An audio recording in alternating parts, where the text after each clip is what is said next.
నవతనం ధ్యాయేత్ సర్వవిఘ్నోపశాంతయేత్.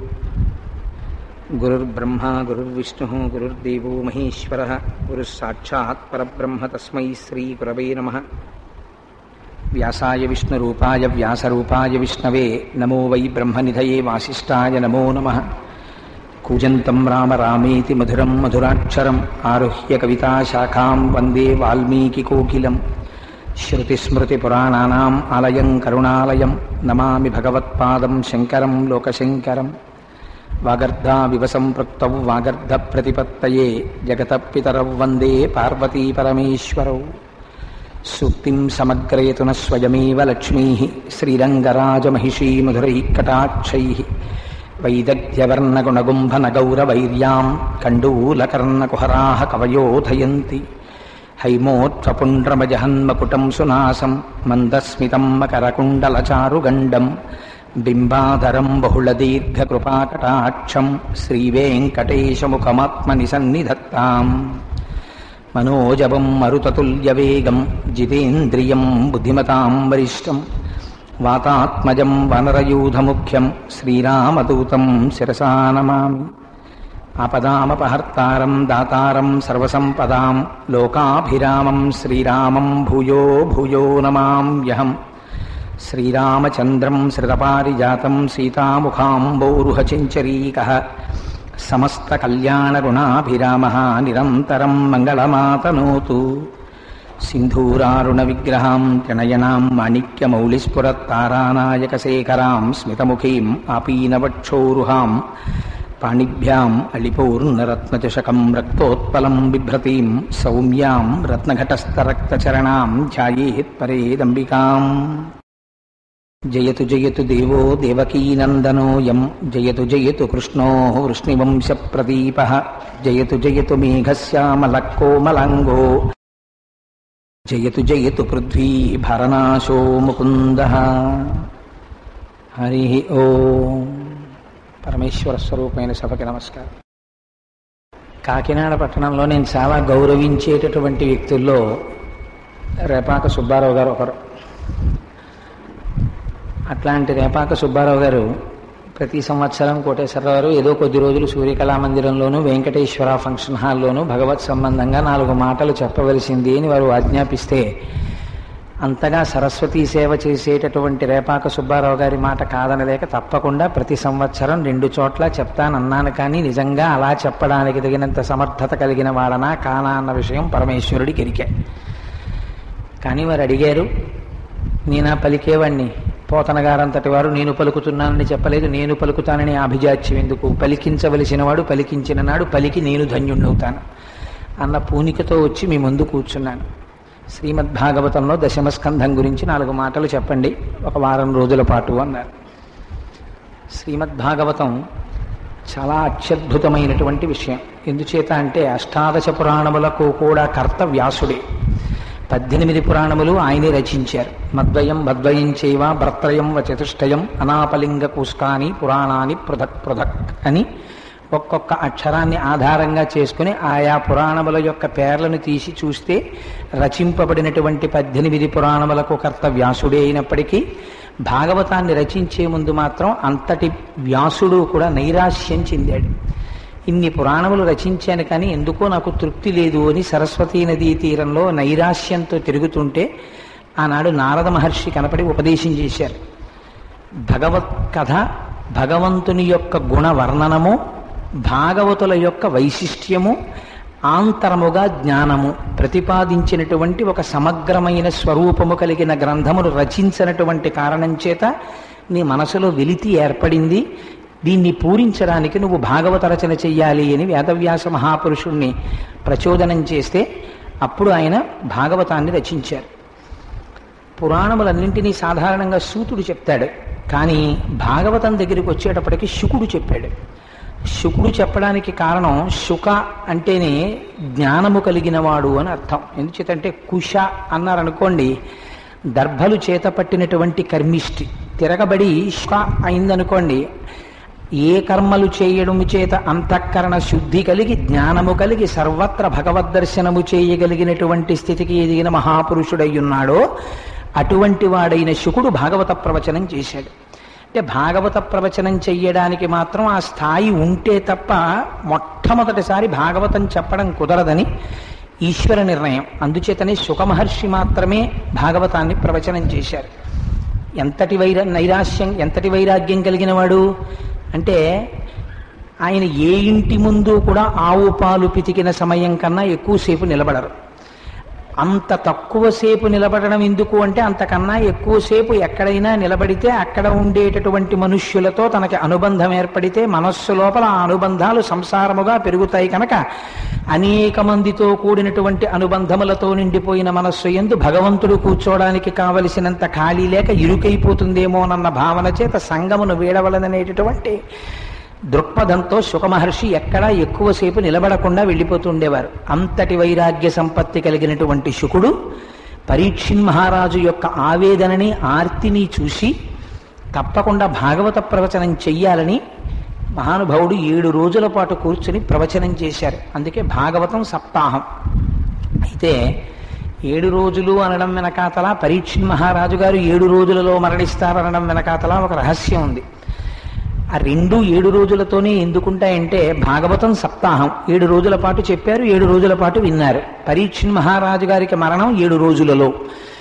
7 రోజులంటే ఎంతమంది ఏ వ్యక్తి ఎన్ని సంవత్సరములు బ్రతికినా పూర్ణాయుర్దాయం శతమానం భవతి శతాయు పురుష స్థితేంద్రియ ఆయుష్దేవేంద్రియే ప్రతిష్టతి అని 100 ఏళ్ళు బ్రతికినా ఆ వ్యక్తి బ్రతికేది మాత్రం 7 రోజులే. ఎందుచేత ఎన్నేళ్లు బ్రతకనివ్వండి, ఉండేది ఆది సోమ మంగ బుధ గురు శుక్ర శని తప్ప 8వ వారం లేదు. ఇంకా ఎంత గొప్ప చక్రవర్తి కానివ్వండి, ఎన్ని రాజ్యాలు ఏలినవాడు కానివ్వండి, వెళ్ళిపోవలసి వస్తే అయ్యో నేను కూడా అలా అందరిలా 7 రోజుల్లో వెళ్ళిపోవడం ఏమిటి, నా కోసం ప్రత్యేకంగా ఒక వారం ఉండదా అంటే ఉండదు. కాల్చడానికి గంధపు చెక్కలు ఉంటాయేమో, వెళ్ళిపోవడానికి కొత్త వారాలు ఏమి ఉండవు. అందుచేత వాళ్ళు కూడా ఆ వారంలోనే వెళ్ళిపోవాలి. ఎన్ని సంవత్సరములు బ్రతికినా బ్రతికేది మాత్రం 7 రోజులే. అందుకని భాగవతం సప్తాహంగా విను అంటే దాని అర్థం ఏమిటి? భాగవతం నువ్వు ఎంతకాలము జీవించి ఉంటావో అంతకాలము వినవలసిందే. కాబట్టి ఇప్పుడు మరణం అన్నది ఏది? భగవంతుని యొక్క నామస్మరణ విస్మరణమే మరణము. భగవంతుని యొక్క నామస్మరణమే బ్రతుకు. ఇప్పుడు భాగవత సప్తాహం అన్న మాటలోంచి మీకు ఏమర్థమవుతోంది? మనము జీవించి ఉన్నాము. ఊపిరి తీయడం కాదు జీవితం అంటే, అన్నం తిన్నాము కాదు జీవితం అంటే, కాళ్ళు చేతులు కదిపాము కాదు జీవితం అంటే, మరి ఏది జీవించి ఉండడం? భగవంతుని యొక్క నామమును స్మరించగలిగినన్ని రోజులు కూడా జీవించి ఉన్నట్టు. ఏనాడు భగవంతుని యొక్క నామమును విస్మరించావో, ఏ రోజు నీకు భగవన్నామము చెప్పడానికి ఖాళీ దొరకలేదో ఆ రోజు మరణించిన రోజుతో సమానం. అంటే తాను లేని రోజుతో సమానము. కాబట్టి 7 రోజులు భాగవత సప్తాహం అంటే ఎన్ని సంవత్సరములు జీవించినా ఆయు ప్రమాణమంతా భగవన్నామస్మరణలో మాత్రమే గడపవలే. దాన్ని తెలియచేస్తుంది. అందుకే పెద్దలు కొంతమంది అయితే అసలు భాగవతం అయిపోయిందన్న మాట వాడరు. ఎందుచేత అంటే అయిపోవడం ఎలా అయిపోతుంది? ఉన్నన్నాళ్ళు భాగవతం చెప్పవలసిందే, భాగవతం వినవలసిందే, భాగవతం పారాయణ చేయవలసిందే, భాగవతుడై భగవన్నామములు పలుకుతూ ఉండవలసిందే. భాగవతం అయిపోవడం ఎలా కుదురుతుంది? అందుకని భాగవతం అయిపోయిందన్న మాట అసలు వాడరు. అంత అద్భుతమైనటువంటి భాగవతాన్ని వ్యాస భగవానుడు రచిస్తే దాన్ని శుకమహర్షి ప్రవచనం చేశారు. నిగమకల్పతరోర్గలితం ఫలం శుకముఖదామృత ద్రవ సంయుతం పిబత భాగవతం రసమాలయం ముహురహో రసికా భువిభావుకాహ అన్నారు. ఇది నిగమకల్పతరోర్గలితం ఫలం. ఇది ఉపనిషత్తుల యొక్క సారాంశం. వేదముల యొక్క చిట్ట చివర ఉండేటటువంటి వాటికి ఉపనిషత్తులని పేరు. ఆ ఉపనిషత్తులు జ్ఞానభాగం. అదంతా కేవలము జ్ఞానముతో కూడుకున్నదై ఉంటుంది. అటువంటి జ్ఞానముతో కూడుకున్నటువంటి ఉపనిషత్తులనబడేటటువంటి వేదముల యొక్క కొమ్మల చిట్ట చివరి భాగములైన ఉపనిషత్తులనబడేటటువంటి కొమ్మల చివర పండినటువంటి పండు భాగవతం. ఈ పండు బాగా పండిందా లేదా, ఆరముగ్గిందా లేదా, మీరేం ప్రయత్నం చెయ్యక్కర్లేదు. ఒక చిలక కొట్టిందనుకోండి, చిలక కొట్టింది అంటే తప్పకుండా అది బాగా పండిన పండు. ఒక చిలక కొరికింది దాన్ని. ఎవరా చిలక? శుకుడు. శుకముఖద్రాం ఆయన శుకుని చేత అంటే ప్రవచనము చేయబడినటువంటి భాగవతము.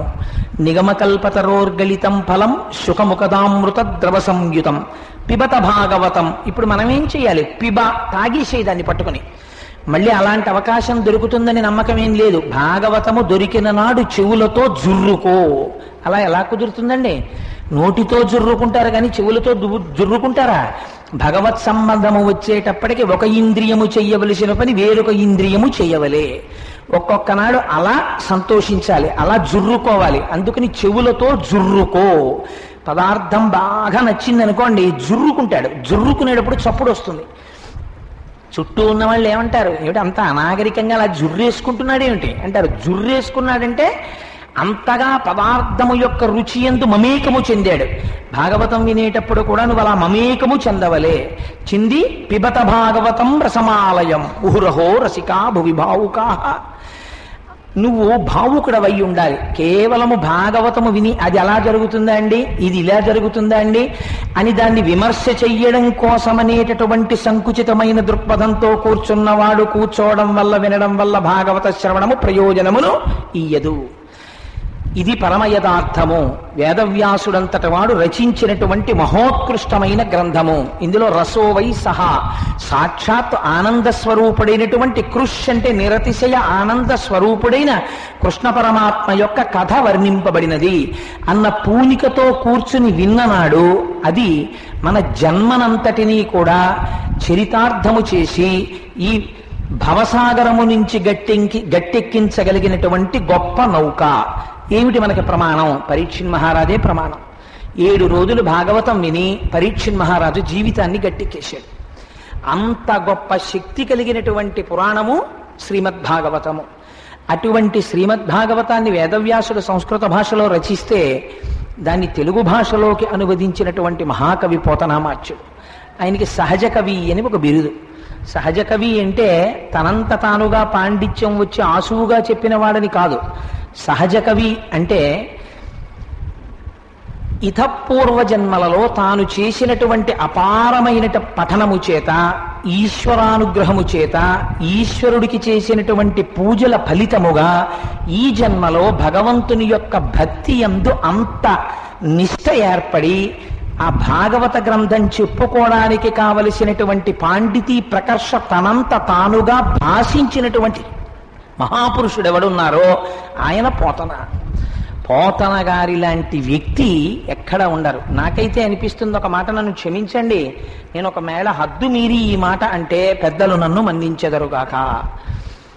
వేరొక చోట వేరొక రాష్ట్రంలో ఇంకెక్కడైనా నిజంగా పోతన గారి లాంటి కవి పుట్టి ఉంటే ఆయన పేరు మీద ఎన్ని గ్రంథాలయాలు ఉండేవో, ఎన్ని చోట్ల ఆయన విగ్రహాలు ఉండేవో, ఎంతమంది పూలదండలు వేసేవారో, ఆయన గురించి ఆయన పేరు మీద నిజంగా ఎన్ని పరిశోధనా కేంద్రాలు వెలిసి ఉండేవో. మీకు నేను ఒక్క మాట మనవి చేస్తాను. రామాయణాన్ని తెలుగులోకి అనువదించినటువంటి మహాకవులు చాలా మంది ఉన్నారు. కానీ జయచ్చతి బలోరామో లక్ష్మణశ్చ మహాబలః రాజాజైతి సుగ్రీవో రాఘవేణాభిపాలిత. జయమంత్రానికి తుల్యంగా నేను జయమంత్రం చెప్పనండి, దానికి బదులు నేను తెలుగులో ఆంధ్రీకరింపబడినటువంటి ఈ శ్లోకాలు చెప్తాను అంటే అభ్యంతరం లేదు, చెప్పచ్చు. కానీ జయమంత్రం ఏ శక్తిని తీసుకొస్తుందో ఆ శక్తినే తీసుకొచ్చినటువంటి ప్రమాణము దీనికి ఉన్నది అని చెప్పబడినటువంటి స్థితి లేదు అనువాదానికి. కానీ భాగవతం దగ్గరికి వచ్చేటప్పటికి గొప్పతనం 12 స్కందములతో కూడినటువంటి శ్రీమద్భాగవతాన్ని ఆంధ్రీకరించినటువంటి పోతన గారి యొక్క భాగవతం మీరు చదువుకుంటే వేదవ్యాసుడు రచించినటువంటి భాగవతము కన్నా ఇంకా ఎక్కువ ఫలితమే ఇస్తుందని నేనేం తప్పు మాట్లాడటం నేను అనుకుంటాను. అంతటి మహాపురుషుడు పోతన గారు. పైగా పోతన గారు ఆంధ్రీకరించడం వెనకాతల ఒక రహస్యం ఉంది. ఆయన ఎప్పుడు జీవించారు, ఆయన కాలం ఏమిటి, శ్రీనాథుడు ఆయనకి నిజంగా బావగారేనా బావగారు కాదా, దీని మీద ఎన్నో పరిశోధనలు చేశారు. అవన్నీ అంత అవసరమా?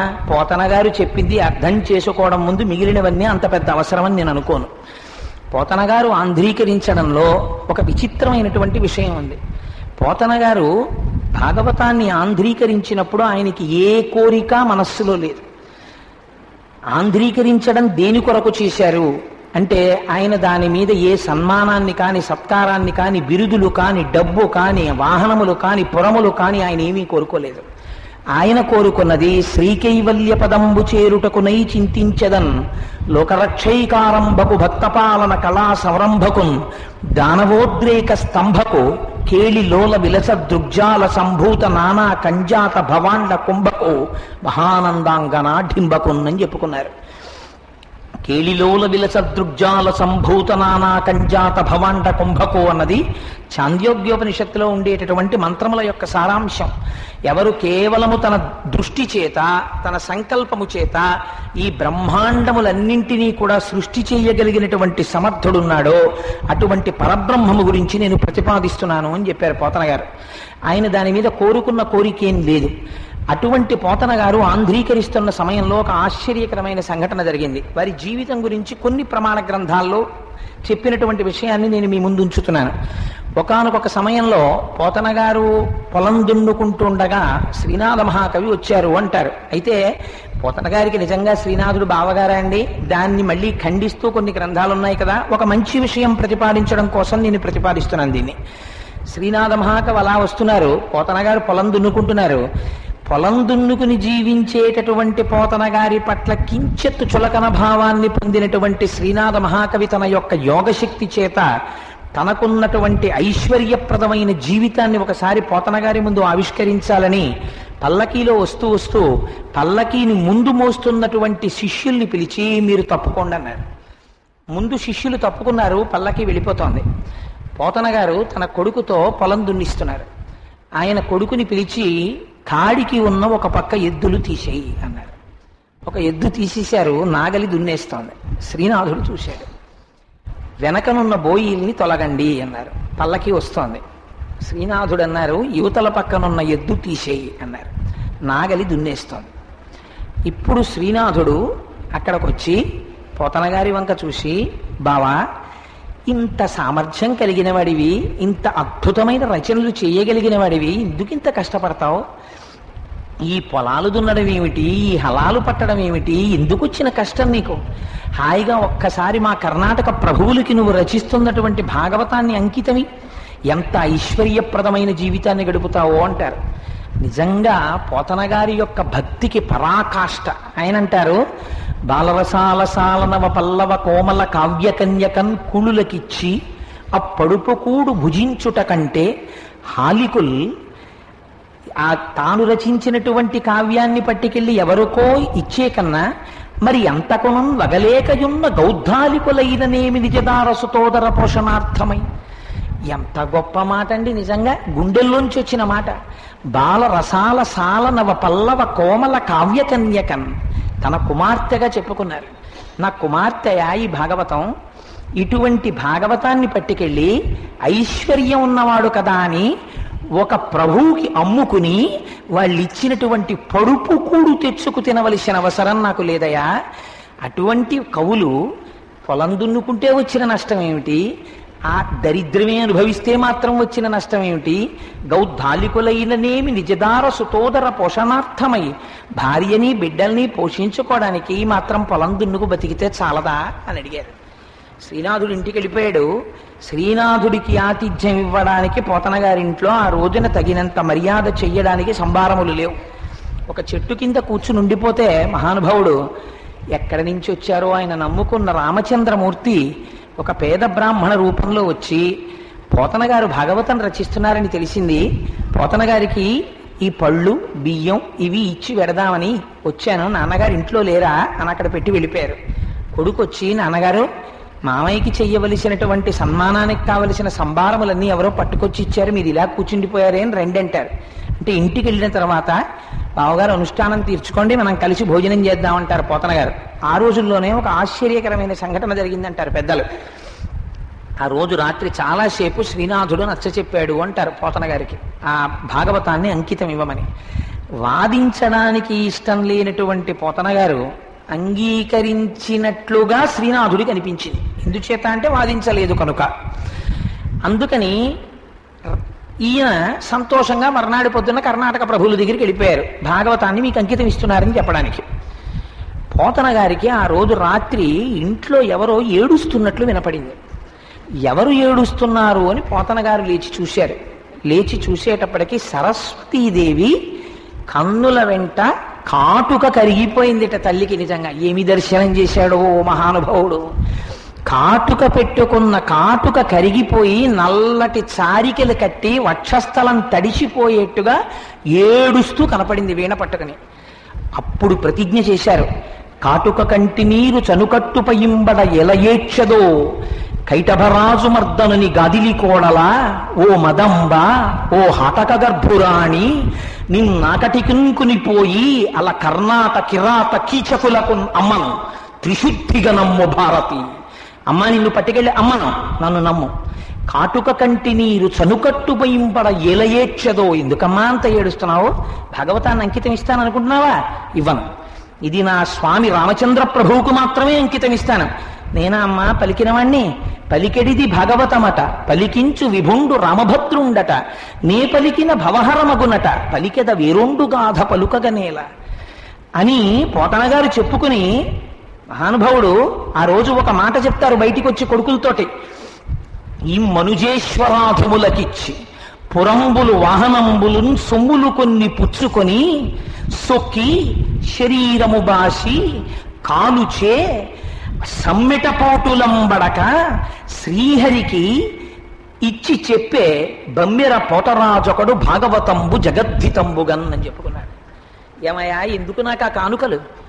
ఇంత భాగవతాన్ని రచించి దాన్ని పట్టుకెళ్ళి ఎవరికో అంకితం ఇచ్చుకుంటే ఈ మనుజేశ్వరాధములకిచ్చి ఐశ్వర్యముంది కదా అని అహంకారంతో పెచ్చరిల్లిపోయి భాగవతం యొక్క వైశిష్ట్యం తెలియకుండా నేను అంకితం పుచ్చుకున్నాననుకున్న వాడికి ఇస్తే నాకేమిస్తాడు వాడు? నాకు కొన్ని పురములు ఇవ్వచ్చు, కొన్ని వాహనములు ఇవ్వచ్చు, కొంత డబ్బు ఇవ్వచ్చు. నేను పట్టుకెళ్ళిపోతానా వాటిని? ఈ మనుజేశ్వరాధములకిచ్చి కొన్ని పురంబులు వాహనంబులు సొమ్ములు కొన్ని పుచ్చుకొని తీరా ఇవన్నీ పుచ్చుకుని తీసుకెళ్లి ఇంట్లో పెట్టేటప్పటికీ సొక్కి ఆయుర్దాయం అయిపోయింది. శరీరము బాసి పడిపోయింది శరీరం. నీకింత కవిత్వ శక్తినిస్తే దీన్ని నమ్ముకున్నావురా అని చెప్పి ఆ రాజు యమధర్మరాజు నన్ను పొడుస్తుంటే కాలుని సమ్మెటపోటులంబడక శ్రీహరికి ఇచ్చి చెప్పే, శ్రీహరికి సమ్మతి ఇచ్చి చెప్పే బమ్మెర పోతరాజొకడు భాగవతంబు జగద్ధితంబుగన్. నాంత నేనుగా రామచంద్రమూర్తి యొక్క పాదములు నమ్ముకుని రామచంద్రమూర్తికే అంకితం ఇవ్వడం కోసమని నేను ఈ భాగవతం చెప్పుకుంటున్నాను అని. పోతనగారి యొక్క గొప్పతనం ఎక్కడుందంటే, పోతనగారు జన్మతః గొప్ప శైవుడు, అందున వీరశైవుడు.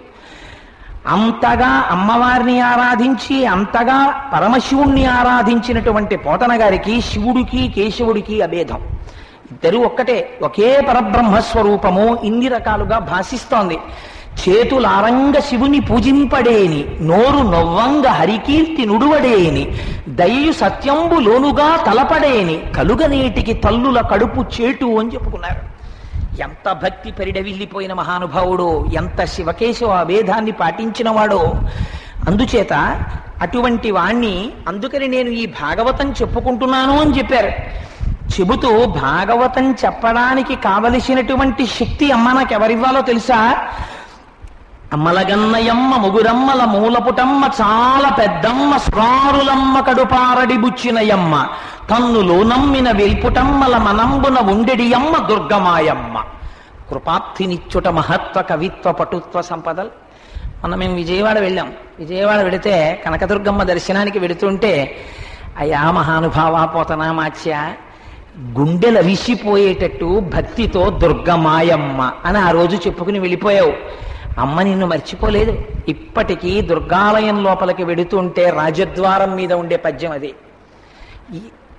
కారే రాజులు రాజ్యముల్ కలుగరే గర్వోన్నతిం పొందరే వారేరి సిరి మూట కట్టుకొని ప్రవంజాలిరే భూమిపై పేరైనన్ కలదే శిబి ప్రముఖులున్ ప్రీతిన్ యశక్కాములై ఈరే కోర్కెలు వరలంతలపరే ఈ కాలమున్ భార్గవ అంటారు పోతన గారు. అలా ఎంతమందో మేము భూమిపతులమని చెప్పుకున్న వాళ్ళు వెళ్ళిపోయారు, కాలిపోయారు, బూడిదైపోయారు. కానీ పోతన గారి ఘంటంలోంచి వచ్చినటువంటి పద్యం దుర్గమ్మ తల్లి యొక్క రాజద్వారపు పైగడపని పట్టుకుని అలా మంగళతోరణంగా ఉండిపోయింది. ధన్యుడైపోలా పోతన గారు. ఇది పోతన గారి భక్తి అంటే. అందుకే పోతన గారి గురించి మాట్లాడుతూ కరుణశ్రీ గారు ఒక అద్భుతమైన మాట అంటారు. ఘంటము చేతిలోది ములుగర్రయో నిలకడ ఇంటిలోనో పంట పొలానను చేసెడిది సేద్యము లేక పద్యము, మంచయందు కూర్చుంటివో లేక మంచమందో, కలమా హలమా నీకు ఇది ప్రియం బగున్ అన్నది. ఎంత గొప్ప పద్యం అండి! అయా పోతనా, నువ్వు పట్టుకున్నది ఆ గంటం పట్టుకున్నావా, చేతిలోది ములుకర్రయో కర్ర పట్టుకుని వ్యవసాయం చేశావా, కూర్చున్నది పొలంలో మంచం మీద కూర్చున్నావా, మంచం మీద కూర్చున్నావా అంటే ఒక ఆసనం మీద కూర్చున్నావా, అసలు నువ్వు నిలకడగా ఇంత భాగవతం గురించి ఆలోచించింది పంట పొలంలోనా లేకపోతే ఇంట్లో కూర్చుని ఆలోచించావా? అసలు నిజంగా చెప్పండి పోతన గారు, మీకు కలం ఇష్టమా హలం ఇష్టమా? రెండింటిలో ఏది ఇష్టం? ఎంత కాయలు కాచిపోయినవిలే అరచేతులు వ్రతఘంటపున్ రపిడి చేతనో, కరకు నాగలి మేడిని పట్టి సెజ్జమున్ చెయుట చేతనో, కవి కృషివలా నీ వ్యవసాయ దీక్షక ఆహాయని ఇంతలేసి కనుల అర్పక చూసిదిలే దివౌకసులు అంటారు. అయ్యా నీ చేతులు కాయలు కాసిపోయాయి, ఆ చేతిలో గంటం పట్టుకుని భాగవతం రాయడం వల్ల కాసిపోయాయా? ఇది కదండి చేతులు అరిగిపోయేటట్టు ఈశ్వరుడికి సేవ చేయడం అంటే ఏమిటో పోతన గారు చూపించారు. ఒక్క 10 నిమిషాలు నా బోటిగడికి పూజా మందిరంలో కూర్చుంటే ఆవలింతలు వచ్చేస్తాయి, కూర్చోలేం, నిలబడలేం. న్యూస్ పేపర్ చదవమంటే గంటన్నర 2 గంటలు రైల్లో బస్సులో ఎంత ఇష్టమో.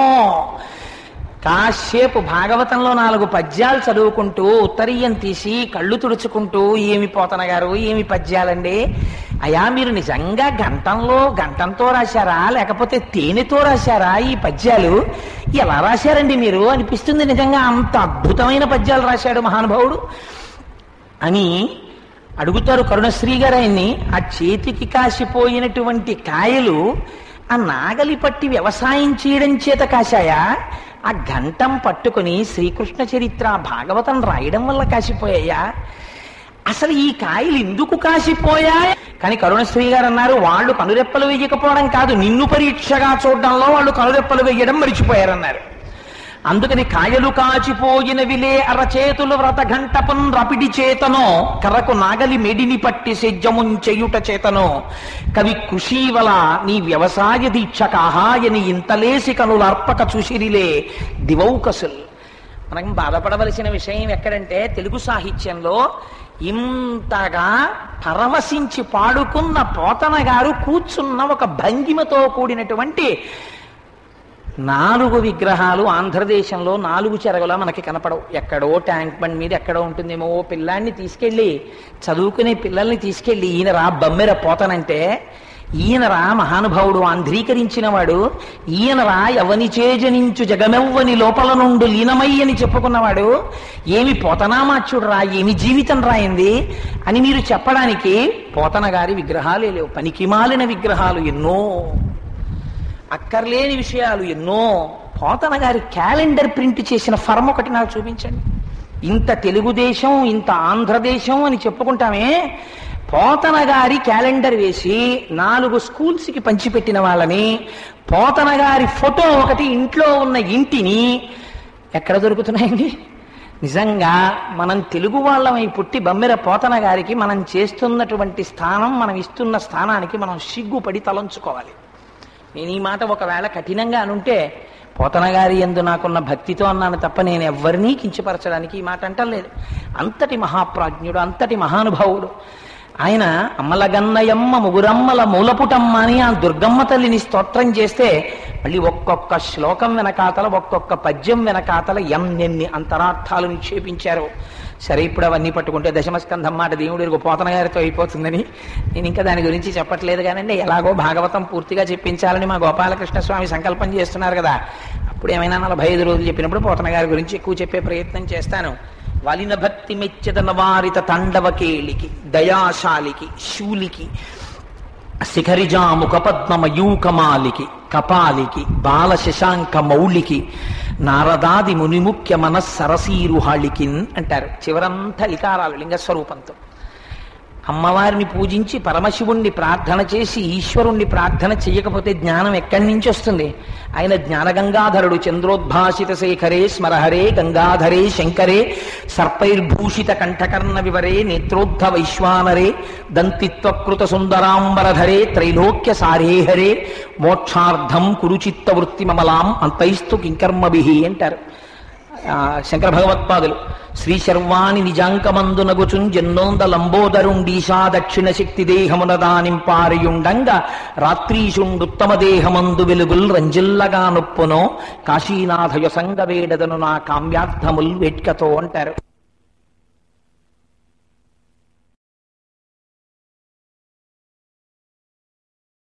చేసి చెప్పుకున్నది విష్ణు కథ. ఎంత గొప్ప కథ చూడండి. ఆయన హృదయ వైశాల్యం చూడండి, ఆయన జ్ఞానస్థితి చూడండి. ఆయనకి ఎక్కడా శివకేశవులని అసలు రెండు పదార్థాలే కనపడలా. పోతన గారికి కనపడిందంతా పరబ్రహ్మమే. ఎక్కడున్న పోతన గారు కొడుకులతో కోడళ్లతో భార్యతో సంసారంలో ఉండి తన పొలం తను దున్నుకుని కష్టపడి ఒక 4 బస్తాలు ధాన్యం వస్తే తృప్తిగా దానితో జీవనం చేసినటువంటి పోతన గారికి ఏమి జ్ఞానం, ఏమి స్థాయి, ఏమి శ్రీమద్భాగవతం, ఏమి ఆంధ్రీకరణ. అది పోతన గారి స్థాయి. అందుచేత నాకు తెలుగు నేల మీద పోతన గారి పద్యాలంటేనే నాకు ఎక్కువ ప్రీతి. ఎందుకంటే వ్యాసుడి దర్శనం కన్నా యథార్థమునకు ఆంధ్రీకరణలో పోతన గారు కొన్ని చోట్ల దాటారు కూడా దర్శనం చేయడంలో. సరే, అటువంటి పోతన గారి పాదపద్మములకు సాంజలి బంధకముగా నా శిరసు తాటించి నమస్కరిస్తూ భాగవతం 10వ స్కంధం గురించి ప్రారంభం చేసే ప్రయత్నం చేస్తాను. శ్రీమద్భాగవతం ఆశాంతము అమృత ఫలమేది. అందున 10వ స్కంధానికి ఒక విశేషం ఉంది. ఏమిటి ఆ విశేషం అంటే, 10వ స్కంధం శ్రీకృష్ణ లీలల గురించి, శ్రీకృష్ణ జననము గురించి మాట్లాడుతుంది. మన మనస్సుకి ఒక బలహీనత ఉంటుంది. ఏమిటా బలహీనత అంటే, మీరు ప్రయత్నపూర్వకంగా మనస్సుకి ఒక ఆలంబనాన్ని ఇవ్వలేదనుకోండి, మీరేమీ అందించలేదు దానికి. అందించకపోతే అది ఖాళీగా ఉండదు. సదామోహాటవ్యాం చరతి యువతీనాంకుచగిరౌ నటత్యాశాఖాస్వటతి జడితి స్వైరమభిత కపాలిం భిక్షోమే హృదయకపి మత్యంత చపలం తృడా భక్త్యా బధ్యావా శివభవదధీనం కురి విభో అంటారు శంకర భగవత్పాదులు. అది ఎప్పుడు మోహాటవినందు అలా తిరుగుతూనే ఉంటుంది. తనంత తాను తిరగడం మొదలు పెడితే ఇంద్రియాల్ని ప్రకోపింపచేసి భ్రష్టత్వం వైపుకి తీసుకెడుతుంది. మీరు ప్రయత్నపూర్వకంగా మనస్సుకి ఒక వస్తువుని అందించడం మొదలు పెట్టారనుకోండి, అది ఆ వస్తువును పట్టుకుంటుంది. పట్టుకుని ఆ వస్తువు ఎటువంటిది, ఒక్కొక్క వస్తువు ఉందనుకోండి, ఒకరు పట్టుకుంటే ఒక ప్రయోజనం ఇస్తుంది, ఇంకొకరు పట్టుకున్నారనుకోండి ప్రమాదం ఇస్తుంది. ఒక డాక్టర్ గారు ఒక బ్లేడ్ పట్టుకుని కోసాడు అనుకోండి, లోపల ఉన్న రుగ్మత పోతుంది. నా బోటిగాడు బ్లేడ్ ఎట్టు కోసాడు అనుకోండి, ఎవరినన్నా గాయం అవుతుంది. బ్లేడు తప్ప నా తప్ప అంటే సమర్థత లేదు. ఆ వస్తువుని ముట్టుకుంటే, ఒకరు ముట్టుకుంటే ప్రమాదం, ఒకరు ముట్టుకుంటే ప్రయోజనం. కత్తిపీట అమ్మ ముట్టుకుంటే మంచి కూర వస్తుంది, కత్తిపీట పిల్లాడు ముట్టుకుంటే హాస్పిటల్ బిల్లు వస్తుంది. తేడా ఉందా లేదా? ఉంది. వస్తువునందా దోషం, మనకి ప్రాజ్ఞత లేకపోవడం చేత మనకి ఆ వస్తువుని పట్టుకోవడం చేత కానప్పుడు ప్రమాదం వస్తుంది. కానీ ఒకే ఒక వస్తువు ఉంది ప్రపంచంలో, ఆ వస్తువుకి మినహాయింపు.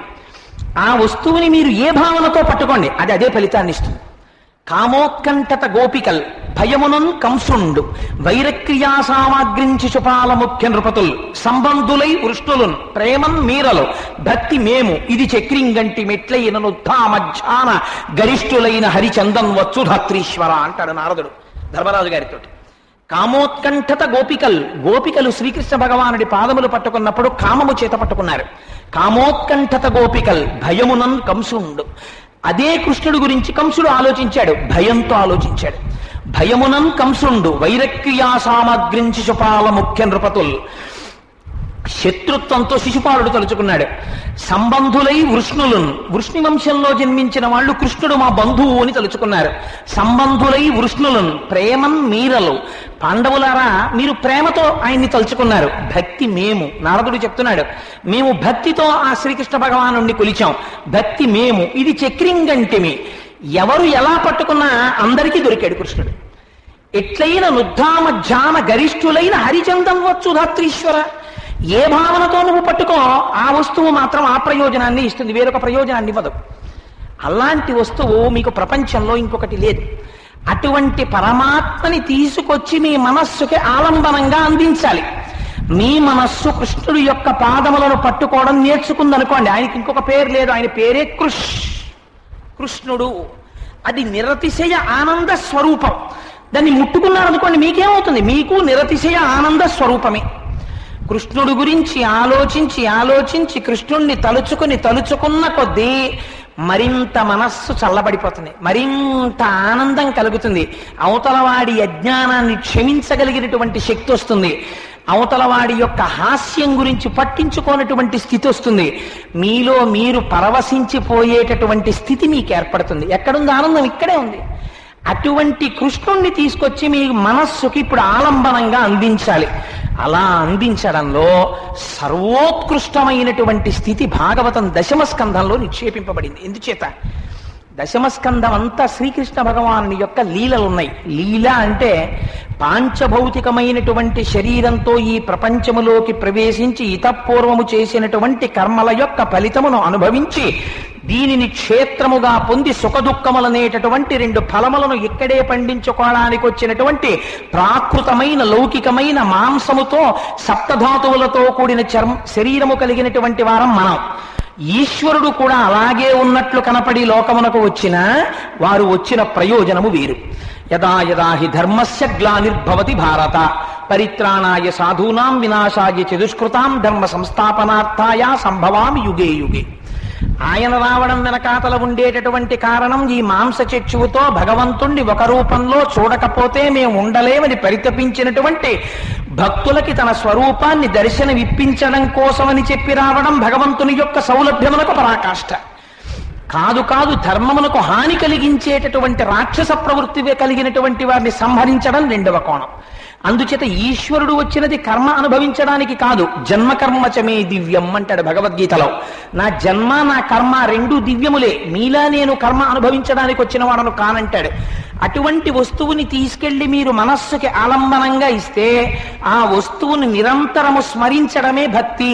స్మరణలు ఎడతెగక మీరు ఏ పని చేస్తున్నా స్మరణ చెయ్యడం కోసం మీరు కూర్చోవడం కాదు.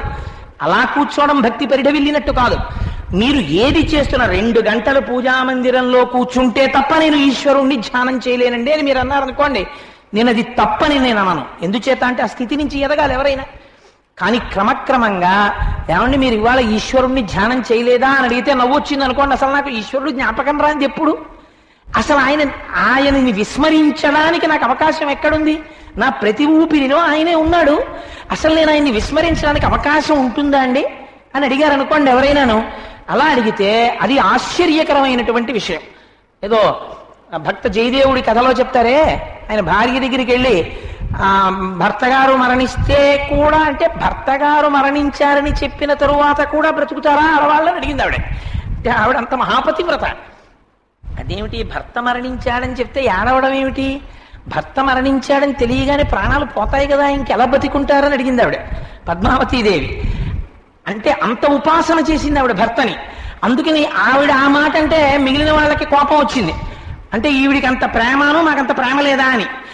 భగవంతుణ్ణి నిరంతరము ధ్యానము చేయడానికి అలవాటు పడిపోయినటువంటి పరమభక్తుడికి, పరిఢవిల్లిపోయిన హృదయం ఉన్నవాడికి అసలు ఈశ్వరుడు జ్ఞాపకం రాకుండా ఎలా ఉంటాడంటే ఆ క్షణం ఎక్కడుందని అడుగుతాడు. ఇది ఒక ఎక్స్ట్రీమ్. రెండవ ఎక్స్ట్రీమ్ అదో ఆశ్చర్యకరమైనటువంటి విషయం.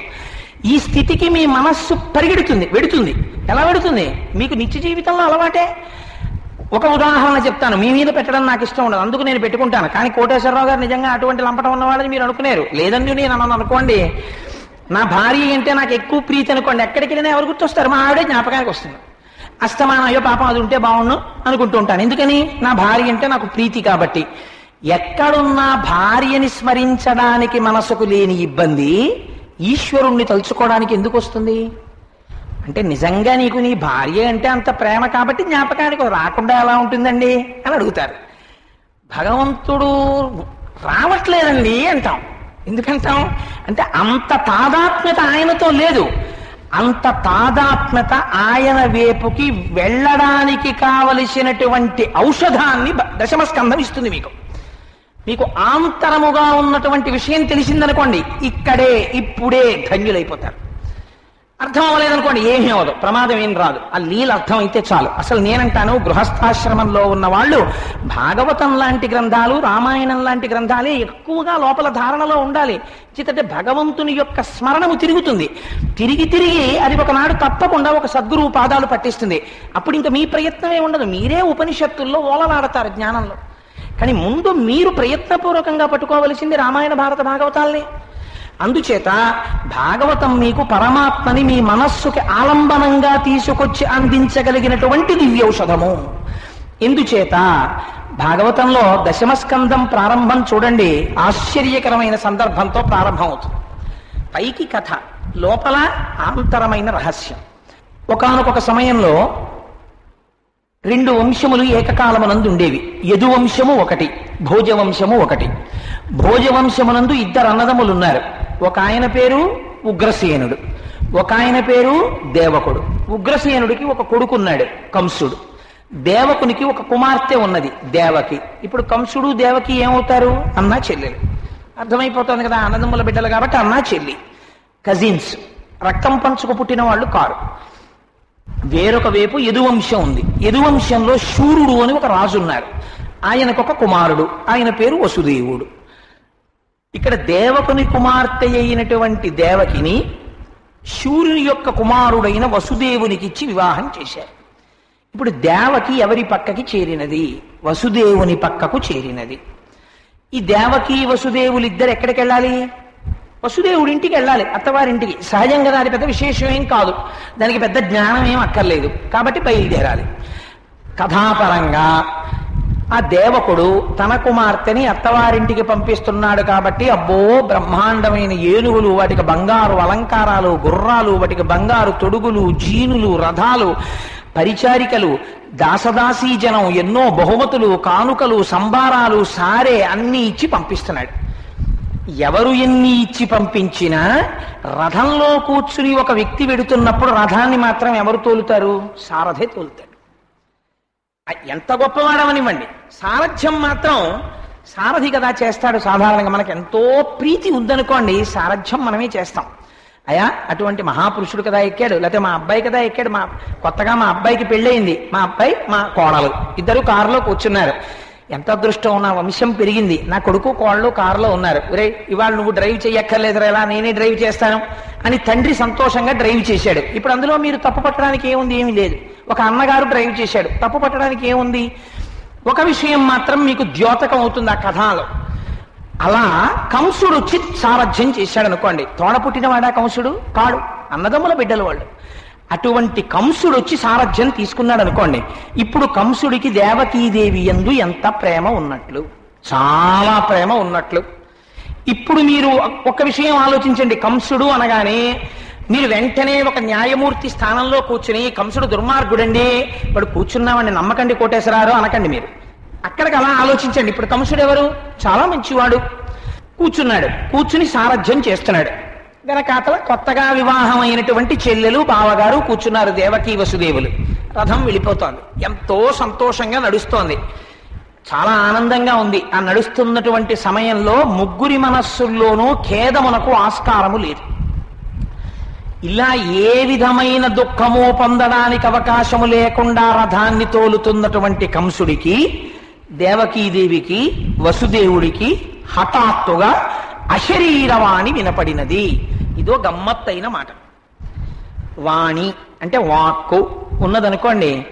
వాక్కు అన్నది కానీ ధ్వని అన్నది కానీ వచ్చినది అంటే వెంటనే మీరేం ఊహిస్తారు? ఒక ఉపాధి ఉన్నది.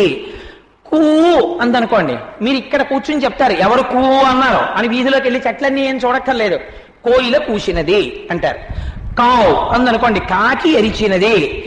అక్కడెక్కడికో మీరు రోడ్డు మీద వెళ్ళిపోతుంటే నా కంఠం వినపడింది అనుకోండి, ఇలా అరిచేవాడు కోటేశ్వరరావు కాబట్టి వాడు ఏదో ఉపన్యాసం చెప్తున్నాడు మీరు చెప్పేస్తారు. కాబట్టి ఆ ధ్వని ఎక్కడి నుంచి వస్తుంది? ఉపాధిని అంటి పెట్టుకుని ఉంటుంది. ఉపాధిలో ఉన్న వాయువే వాక్కుగా మారుతుంది. ఉపాధి లేకుండా ధ్వని రమ్మంటే వస్తుందా? కోయిల లేదు, కూ అనమంటే అంటుందా? కాకి లేదు, కావు అన్న రావం వినపడుతుందా? కోటేశ్వరరావు గారు ఉపన్యాసానికి రాలేదు ఇవాళ, మీకు కోటేశ్వరరావు ఉపన్యాసం వినపడుతుందా? వినపడదు. శరీరం లేదు, వాణి వినపడింది. ఏమిటా మాట? ఆశ్చర్యంగా లేదా? అశరీరవాణి, దాని పేరేమిటి? శరీరము లేకుండా మాట్లాడునది. అంటే ఇదేదో మీరు గమనించవలసిన విషయం ఉస్మా, ఒక కాషన్ ఆర్డర్ అక్కడ మీకు. కాబట్టి అశరీరవాణి పలుకుతోంది. ఇప్పుడు ఏమని పలుకుతోంది? ఎవరు పలుకుతున్నారు కనపడింది అనుకోండి, సాక్ష్యం తీసుకొచ్చేస్తాడు కంసుడు. ఇప్పుడు కనపట్టలేదు ఎవరు, కనపడకుండా ఒక పలుకు మాత్రం వినపడుతోంది. ఏమని? తుష్టయగు భగిని మెచ్చగ నిష్ఠుడవై రథము నడిపెదెరుగవు మీదన్ శిష్టయగు ఈతలోదరి అష్టమ గర్భంబు నిన్ను హరించు సుమీ అంది. ఎంత అందమైనటువంటి అనువాదమో చూడండి పోతన గారిది. తుష్టయగు భగిని మెచ్చగా, ఆవిడ చాలా తృప్తిగా ఉందిరా కంసా మీ చెల్లెలు. ఎందుకని? కోరుకున్న భర్త లభించాడు. స్త్రీ ఎంత గొప్పగానైనా ఉండవచ్చు, కానీ ఒక యథార్థం మాట్లాడుతున్నాను, ఆడవారి పట్ల నాకు పరమ గౌరవం. కానీ నేను ఒక సత్యం చెప్తున్నాను, వాళ్ళ జీవితానికి ధన్యత ఎప్పుడు? యోగ్యుడైన భర్త లభించినప్పుడే ధన్యత, పురుషుడికైనా అంతే. అలాంటిది ఇవాళ దేవకీదేవికి వసుదేవుడు భర్తగా లభించాడు, అందుచేత ఆవిడ చాలా తృప్తిగా ఉంది. అటువంటి తుష్టయకు భగిని మెచ్చగా ఆ నీ యొక్క సోదరి అయినటువంటి ఆ దేవకీదేవి నిన్ను మెచ్చుకోవాలన్న సంతోషంలో నిష్ఠుడవై రథము నడిపెదెరుగవు మీదన్, నీకు తెలియట్లేదురా రాబోయే కాలం ఎటువంటిదో. చాలా సంతోషంగా నువ్వే రథం నడిపేస్తున్నావు, కానీ రాబోయే కాలంలో ఏమవుతుందో తెలుసా? శిష్టయగు ఈతలోదరి అష్టమ గర్భంబు నిన్ను హరించుసుమి. ఆ మాట చూడండి, తలోదరిట. తలోదరి అంటే ఏమిటి? చిక్కిపోయినట్టుగా ఉన్న కడుపున్నది. ఆ కడుపేం పైకి ఉండి అబ్బో చాలా పెద్ద బొజ్జున్నావిడండి అని ఏం కనపట్టలేదు, చాలా లేతగా లోపలికి పోయినటువంటి కడుపు. కానీ అందులోంచి ఎవరు వస్తున్నారు? 8 పిల్లలు ఖాయంగా వస్తున్నారు. ఎంత గమ్మత్తైన మాట చూడండి. ఆ 8 కంటుందా? ఇంత సన్నగా ఉంది అనుకుంటున్నావేమో పిచ్చోడా. ఇష్టుడవై రథము నడిపే జరుగవు మీదన్ శిష్టయగు ఈ తలోదరి అష్టమ గర్భంబు నిన్ను హరించుచుమి. 8 కంటుంది, నీకేం అనుమానం అక్కర్లేదు. అలా కంటే నాకు సంతోషమే కదండి, 8 మేనల్లుళ్ళు ఉంటారంటావేమో, 8వ వాడు నిన్ను చంపేస్తాడు రా అంది. చాలు, అనవలసిన మాట అనేసింది అశరీరవాణి. ఇది మీరు కొంచెం అండర్లైన్ చేసి గుర్తుపెట్టుకోండి ఎర్రసిరాతో. అసలు ఈ మాట అశరీరవాణి అనలేదనుకోండి, దశమ స్కంధంలో కంసుడు ప్రతినాయకుడు అని నిరూపించడానికి మీకు ఆధారం ఏముంది? వాడు చక్కగా తీసుకెళ్ళిపోతాడు దేవకీ వసుదేవుడు, తీసుకెళ్లి దింపేస్తాడు. చెల్లెమా వస్తానమ్మా అంటాడు, పెడితే ఓ పంచప్రయం పెడుతుందేమో, తీసుకుని వెళ్ళిపోతాడు హాయిగా. ఇప్పుడు అసలు కథ ఎక్కడ ప్రారంభం? పెద్ద మలుపు తిప్పింది ఎవరు? అశరీరవాణి. ఏమండి ఎవరండి అని మీరు అడుగుతారేమోనని వ్యాసుల వారు జాగ్రత్త పడిపోయారు. అలా నీ కంటికి చూపించడానికి, నీకు పరిచయం చేయడానికి శరీరం ఏం లేదండి అక్కడ. మరి ఎలా పలికిందంటే, పలికింది అంటే ఇప్పుడు ఏం చేయాలి? ఆలోచించడం మొదలుపెట్టావు. ఇప్పుడు ఏమైంది? పైకి కథ, లోపల జ్ఞానాన్ని పెట్టేశారు తీసుకొచ్చి. అశరీరవాణి పలికింది. పలకగానే ఉలిక్కి పడిన వాళ్ళు ఎవరు? వసుదేవుడు. ఉలిక్కి పడినవాడు కంసుడు, గభాలన కిందకి దిగాడు. వసుదేవుడు కూడా ఉలిక్కి పడ్డాడు, తప్పేం లేదు. ఎందుకంటే వాడు ఎలాంటి వాడో ఈయనకి తెలియదు అంటే ఖచ్చితంగా పడుకుంటాడు ఇప్పుడు దేవకీదేవిని. ఇప్పటి వరకు నా చెల్లెలని సారథ్యం చేస్తున్న కంసుడు గభాలన రథంలోంచి కిందకి దూకేశాడు. దూకేసి ఏమీ మాట్లాడలేదు. చెల్లి నీ 8వ గర్భంలోంచి వచ్చేవాడు నన్ను చంపేస్తాట చూశావా అని వాడేం మాట్లాడలేదు. వాడు ఉత్తర క్షణం ఏం చేశాడంటే ఆవిడ కొప్పట్టుకుని కిందకి లాగేశాడు. లాగేసి వరలోంచి కత్తి తీసి పీక నరికిపోయాడు. ఇప్పుడు నేను ఈ మాట చెప్పడం, ఇంతవరకు మీరు భాగవతం వినలేదు అనుకోండి, కాసేపు మీరు వినలేదని కాదు, నాకన్నా బాగా విన్నవాళ్ళు తెలుసున్న వాళ్ళు. ఇప్పటి వరకు కంసుడు చాలా మర్యాదా పురుషోత్తముడు, ఇప్పటికిప్పుడు కంసుడు ప్రతినాయకుడు. ఎంత భయంకరమైన మనిషి అయిపోయాడండి. ఇల్లా పట్టుకుని పీక కత్తిరించడానికి సిద్ధపడిపోయినటువంటి ఈ యొక్క కంసుడి వంక వసుదేవుడు చూశాడు. దేవకీదేవి ఏమనలేదు, గమ్మత్తు అక్కడ ఆవిడేమీ మాట్లాడలేదు. వసుదేవుడు మాట్లాడుతున్నాడు. ఆయన అన్నాడు, బావా అన్నవు నీవు చెల్లెలకి అక్కట మన్నన చేయుటో, మాడలిచ్చుటో, చీరలు సారెలిచ్చుటో, మధుర మందుల భాషల నాదరించుటో చేయక మిన్నుల మోతలే నిజము మేలని చంపకుమన్న మాని రావన్న తగదన్న సహింపుమన్న వేడెదన్. ముందు తీసుకొచ్చింది ఏం తీసుకొచ్చాడు? మళ్ళీ ఒక్కసారి గుర్తు చేశాడు. బావా ఎవరిని చంపేస్తున్నావో తెలుసా? నువ్వు అన్నవు నీవు చెల్లెలికి, ఆ చెల్లెలికి నువ్వు అన్నవి. అక్కట మన్నన చేయుటో, చెల్లెలు కనపడితే లోపల కడుపులో వాడికి ఎంత కోపం ఉండనివ్వండి, చెల్లెల మీద కోపం ఉండడం ఏమిటి, అసలు ఉండకూడదు న్యాయంగా. ఒకవేళ ఉన్నా తోడ పుట్టినది ఎదురుగుండా కనపడినప్పుడు మాత్రం అన్నదమ్ముడు నిందించి మాట్లాడరాదు. ఎందుచేత ఆడపిల్ల కోరుకునేది పుట్టింటి నుంచి పసుపు కుంకాలు. ఔదార్యంతో ఆమె ఒకవేళ పరిధి మించినా, అమ్మా నువ్వు చాలా మాట్లాడావు, నువ్వు ఎన్ని మాట్లాడినా అవన్నీ నువ్వు వచ్చి పసుపు కుంకాలు పుచ్చుకుని వెళ్ళినంత మాత్రం చేత నాకు జయమేనమ్మా అనగలగాల అన్నగారు. అందుకే అంది, ఆడపిల్ల ఇంటి నుంచి పసుపు కుంకాలు పట్టికెడితే అన్నదమ్ముడిల్లు ఊటబావి. ఊట తీసిన కొద్దీ నీరు వస్తుంది, అన్నదమ్ముడికి కలిసి వస్తుంది. ఒకవేళ ఆవిడ హద్దు మీరిందనుకోండి, అమ్మ శపించకూడదు. అమ్మా ఇన్ని మాటలు అన్నావు, ఈశ్వరుడు ఉన్నాడు, కానీ దీర్ఘసుమంగళి భవ, నువ్వు పుత్రపౌత్రాదులతో పసుపు కుంకాలతో 10 కాలాలు పరిఢవిల్లాలమ్మా చెల్లెమ్మ, ఈ అన్న నీకు చేసే ఆశీర్వచనం అదే, ఈ చీర పసుపు కుంకం పట్టుకెళ్ళని చెప్పాలన్నగారు. అందుకని ఎక్కడి నుంచి తీసుకొచ్చాడో చూడండి, వసుదేవుడు ఈ నీతి చెప్తున్నాడు. మధుర మంజుల భాషలను ఆదరించుటో, కఠినంగా మాట కూడా మాట్లాడకూడదే. పోని చీరలు సారెలిచ్చుటో, పోన్లేవయ్యా అవేమి ఇవ్వద్దు, కనీసం మంచిగా మాట్లాడాలి కదా, అది కూడా మానేసి చంపేస్తానంటావేమిటి? మాని రావన్న తగదన్న సహింపుమన్న వేడెదన్, పోని ఎందుకు చంపేస్తానంటావు? మిన్నుల మోతలే నిజము మేలని చంపకుమన్న, ఎవరు చెప్పారో నీకు ఎవరైనా కనపడుతున్నారా?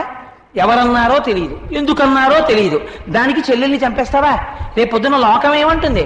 ఎవరన్నారండి కంసయ్య మీతోటి అన్నారనుకోండి, తెలియదండి కానీ వినపడింది నాకు అన్నావు అనుకో, దుర్మార్గుడురా, ఎవరన్నారో కూడా తెలియదు చంపేశాడు ఆ చెల్లెల్ని అంటారు. ఎవరన్నారో తెలియదు కదా బావా, ఆకాశంలో ఏదో వినపడింది, అది నిజమంటావా నువ్వు? వదిలిపెట్టేసి తప్పలా చంపకూడదన్నాడు. అంటే వాడన్నాడు, ఎలా వదిలిపెడతాను, నా మృత్యువు ఈవిడ గర్భంలో ఉంది, అందుకుని చంపేస్తానన్నాడు. ఇప్పుడు మీరు భాగవతంలో గమ్మత్తు గమనించాలి. ఇది వింటున్నవాడు ఎవరండి? 7 రోజుల్లో ఖాయంగా చచ్చిపోతానని తెలుసున్నవాడు వింటున్నాడు. పరీక్షిత్ 7 రోజుల్లో ఆయనకి ఖాయం, శరీరం పడిపోతుంది. ఇది విని ఆయన అంటున్నాడు, అబ్బా ఏమి కథ ఏమి కథ అంటున్నాడు. కంసుడెవరు? అష్టమ గర్భానికి చచ్చిపోవడమే నిజమైతే వాడు ఖాయంగా 12 ఏళ్ళు బతుకుతాడు. ఎందుకంటే కాన్పుకి 18 నెలల విరామం అన్నా ఉంటుంది కదండి. అందుకని 8 సంవత్సరాలు 8 అర్థాలు 4 12 ఏళ్ళు వాడు బతుకుతాడు. 12 ఏళ్ళు బతికేవాడు ఇప్పుడే చచ్చిపోయినంత బాధపడిపోతున్నాడు. 7 రోజుల్లో చచ్చిపోతానని తెలుసున్నవాడు విని బతికేస్తున్నాడు. ఇదే ఆశ్చర్యం భాగవతంలో. అని వాడు ఆ చెల్లెల్ని చంపబోతుంటే ఆలోచించాడు వసుదేవుడు. ఒక మాట చెప్పాడు, బావా నీకొక మాట చెప్పనా, ఎవరు చేసినటువంటి కర్మ వారిని ప్రారబ్ధంగా అనుభవింపచేస్తుంది. అది ఎవరు తప్పించుకోలేరు, కానీ ఎదురుగుండా మాత్రం ఏదో ఒక పనిముట్టులా కనపడుతుంది. నింద లేకుండా బొందిపోకూడదు, ఏదో కారణం ఉండాలి. హార్ట్ అటాక్ వచ్చి పోయాడండి, అయితే ఏదో బ్రెయిన్ ప్యారలైజ్ అయిపోయి పోయాడండి, ఏదో చెప్పాలి. ఏదీ లేకుండా కారణం కనపడకుండా చచ్చిపోతే బాగుండదు కదండి. There must be a reason in the death certificate. అందుకని చెప్పేసి ఒక కారణం ఉంటుంది. నింద లేకుండా పొందిపోకూడదు. నిందెందుకు వస్తుంది? చేసుకున్న కర్మ బట్టి వస్తుంది. బావా ఏ కర్మయో నిన్ను వెంటాడింది, దానికి దేవకిని చంపేస్తానేంటి? చంపేస్తే మళ్ళీ నువ్వు చేసిన కర్మ నిన్ను వెంటాడుతుంది. అందుకని అలా చంపకన్నాడు. ఈ వేదాంతం వాడికి ఎక్కుతుందండి బుర్రకి? వాడికి ఎక్కలేదు. వాడు మనోస్థాయిలో ఉన్నవాడు. అందుకని వాడికి ఇలాంటి మాటలేవి వాడి చెవికి ఎక్కవు. వాడు చంపడానికే సిద్ధపడ్డాడు. ఇప్పుడు వసుదేవుడు ఆలోచించాడు, ఆపన్నురాలైన అంగన రక్షించి సుతుల నిత్యదననుట శుభము నేడు, మీదెవ్వడెరుగును మెలత ప్రాణములతో నిలిచిన మరునాడే మెరరాదే, సుతులు పుట్టిననేమి సుతులకు మృత్యువు ఉమాలాయమై వెంట వచ్చనేని, బ్రహ్మ వలన వీడు పాటేమి పొందుక ఉందునే సదుపాయమొకటి లేదే, ఎగసి దవులవాని దహించు భంగి కర్మవశమున భవమృతి కారణములు తెలిసి వెరగొందయిక నేల తొట్టుపడగా. ఎంత గమ్మత్తైన మాట ఆలోచించాడో చూడండి. భగవంతుని యందు పూనిక ఉన్నవాడు కష్ట సుఖాలు వచ్చినప్పుడు ఎలా ఆలోచిస్తాడో అలా ఆలోచించాడు వసుదేవుడు. ఆయన అన్నాడు, ఆపన్నురాలైన అంగన రక్షించి సుతుల నిత్యదననుట శుభము నేడు. వీడి భయం అంతా ఎవరితో? కొడుకులు పుడితే చచ్చిపోతానని. ముందు ఎవరిని బతికించాలి? దేవకీదేవిని బతికించాలి. నేను భర్తని కాబట్టి భార్యని బతికించుకోవాలి. కాబట్టి వీడికి ఏం చెప్పాలి? బావ నిన్ను చంపేది నీ మేనల్లుళ్ళు తప్ప నీ చెల్లెలు చంపదు కదా, అందుకని పిల్లల్ని ఇచ్చేస్తాను పుట్టగానే, వీడు ఎందుకు నమ్ముతాడు నా మాట? నేను చాలా సత్యసంధుణ్ణి కాబట్టి నమ్ముతాడు. అదో బలహీనతలా కనపడుతుంది అవతలవాడికి. ఆయనతో పర్లేదండి మాట తప్పడం అంటాడు. అందుకని మాట తప్పడు వసుదేవుడు, అందుకు నమ్ముతాడు నన్ను. అందుకని పిల్లల్ని ఇచ్చేస్తానంటాను. ఇచ్చేస్తానని ముందసలు భార్యని బతికించుకుంటాను. సుతులు పుట్టిననేమి సుతులకు మృత్యువు వాలాయమై వెంట వచ్చనేని. నిజంగా కొడుకులు పుట్టిన తర్వాత కొడుకుల్ని తీసుకుని నేను పారిపోను, వాడికి ఇచ్చేస్తాను. బ్రహ్మ వలన వీడు పాటేమి పొందుక ఉండునే సదుపాయం ఒకటి లేదే. బ్రీదింగ్ టైం అంటామే మనం, అది వస్తుంది ఈలోగా. వీడు 8వ కొడుకు వరకు కూర్చుంటాడు 12 ఏళ్ళు, ఈలోగా నాకు టైం వస్తుంది. ఏమో 12 ఏళ్లలో వీడు చచ్చిపోవడం ఖాయమే అయితే బ్రహ్మగారు వీడి చావుకి కారణం ఇంకోటి చూపించి తీసేడేంటి? ముందు నా భార్య బతకదా? అందుకని నేనెందుకు తొట్టుపడాలి? అరణ్యంలో దావ అగ్ని బయలుదేరుతుంది. కనపడ్డ వాటినన్నింటినీ కాల్చేస్తూ వెళ్ళిపోతుంటుంది. అలా వెళ్ళిపోతున్న దావాగ్ని అక్కడే ఉన్న ఒక ఎండుటాకుని విడిచిపెట్టేసి దవ్వులవాన్ని దహించు భంగి ఎక్కడో 10 మైళ్ళ అవతల ఉన్నటువంటి పూరిపాకలు కాల్చేస్తుంది. పక్కనున్న ఎండుటాకును వదిలేసింది. ఏమనాలి? కర్మవశమున్న భవమృతి కారణములు. ఎవడు చేసుకున్నటువంటి కర్మని బట్టి వాడు బతుకుతూ ఉంటాడు, చచ్చిపోతూ ఉంటాడు, అంతే అనుకోవాలంతే. కర్మవశమున్న భవమృతి కారణములు. కాబట్టి తెలిసి వెరగొంద ఇకనేల తొట్టుపడగా ఇది తెలిసిపోయింది కాబట్టి ఇంక నేను ఎందుకు బెంగ పెట్టుకోవాలి? అందుకని బావా నీకు ఆ కొడుకుల్ని ఇచ్చేస్తాను, నీకెందుకు బెంగ అంటాను, వీడు తప్పకుండా వింటాడు నా మాట అనుకున్నాడు. అని బావా నేను నీకో మాట ఇస్తాను. ఈ లలనకు పుట్టిన కొమరుని వలనం తెగిదనుచు గగనవాణి పలికెనంచు నీ వలికితివేని ఈ మృగాక్షికి కల కొమరుల చంపనిట్టు క్రమమున నీకు.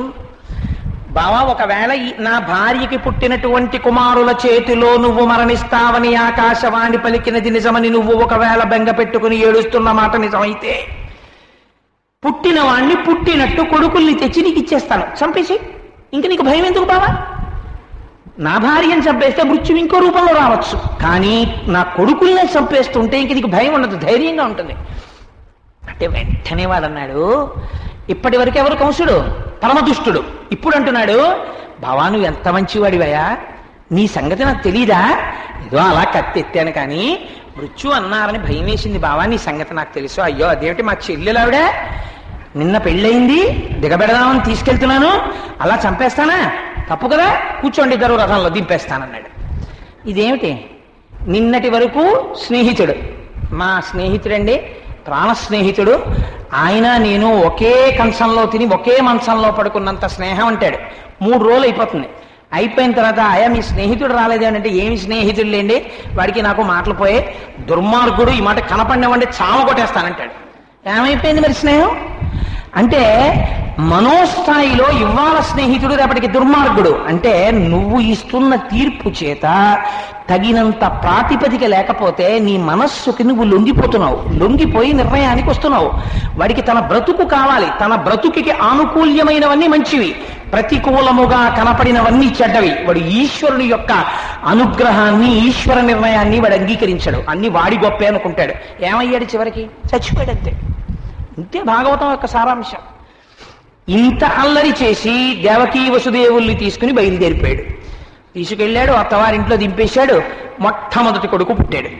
పుట్టగానే పలికిన పలుకుల తిరుగక సొలయక వంచనము లేక సుతుల రిపునకు ఇచ్చిన వసుదేవుండు తప్ప ఇలాంటి వాడు ప్రపంచంలో ఎవడుంటాడండి?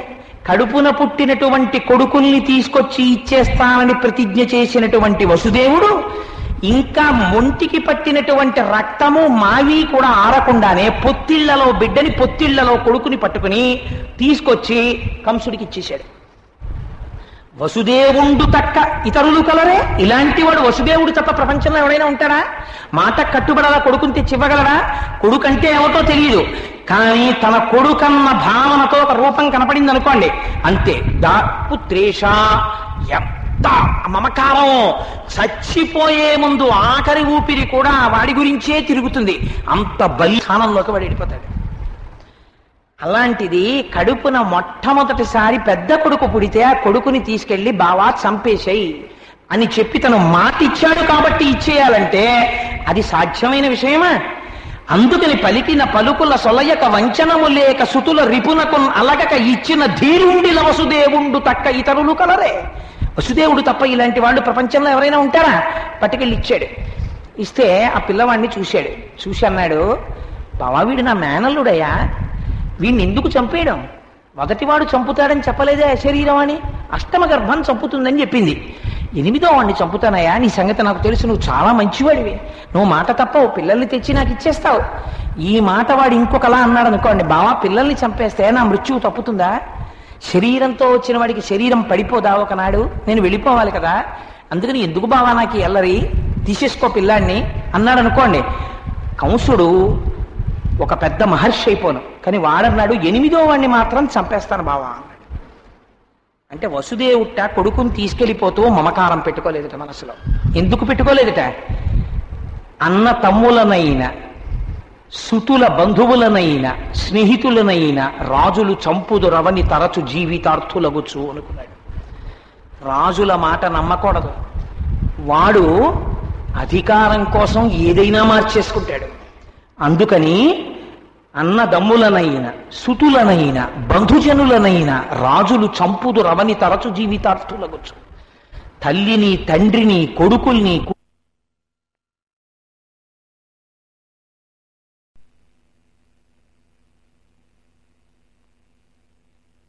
తెలుసు, అందుకని మమకారం పెట్టుకోననుకున్నట్ట వసుదేవుడు. ఇది ఆయన యొక్క స్థితి అని కొడుకుని తీసుకెళ్ళిపోయాడు. తీసుకెళ్ళిపోతే దేవకీదేవి సంతోషించి తీరుతుంది. ఎందుచేతంటే కన్న కడుపు కనుక కొడుకు మిగిలేడని.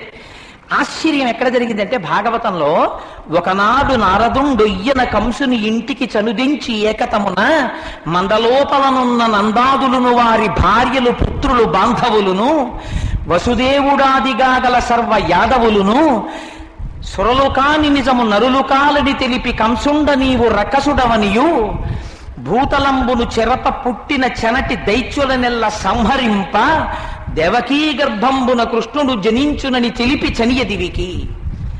ఒకనాడు నారదుండు పొయ్యన కంసుని ఇంటికి చనుదించి ఏకతమున, ఎవ్వరూ అడగలేదు, తనంత తానుగా నారదుడు వచ్చాడు. వచ్చి, అయ్యో కంసానిది చూస్తే జాలేస్తుందో, వసుదేవుడు పట్టుకొచ్చి కొడుకునిస్తే 8వ వాడు కదా నన్ను చంపుతాడని తిరిగిచ్చేసావా పిచ్చాడా? నీకు రహస్యం తెలుసా?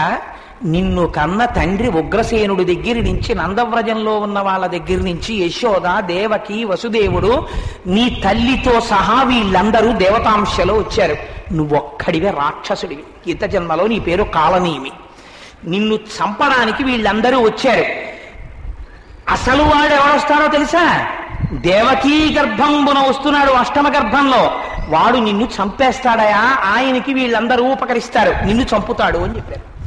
చెప్తే కంసుడు అన్నాడు, అయితే నేనేం చెయ్యాలన్నాడు.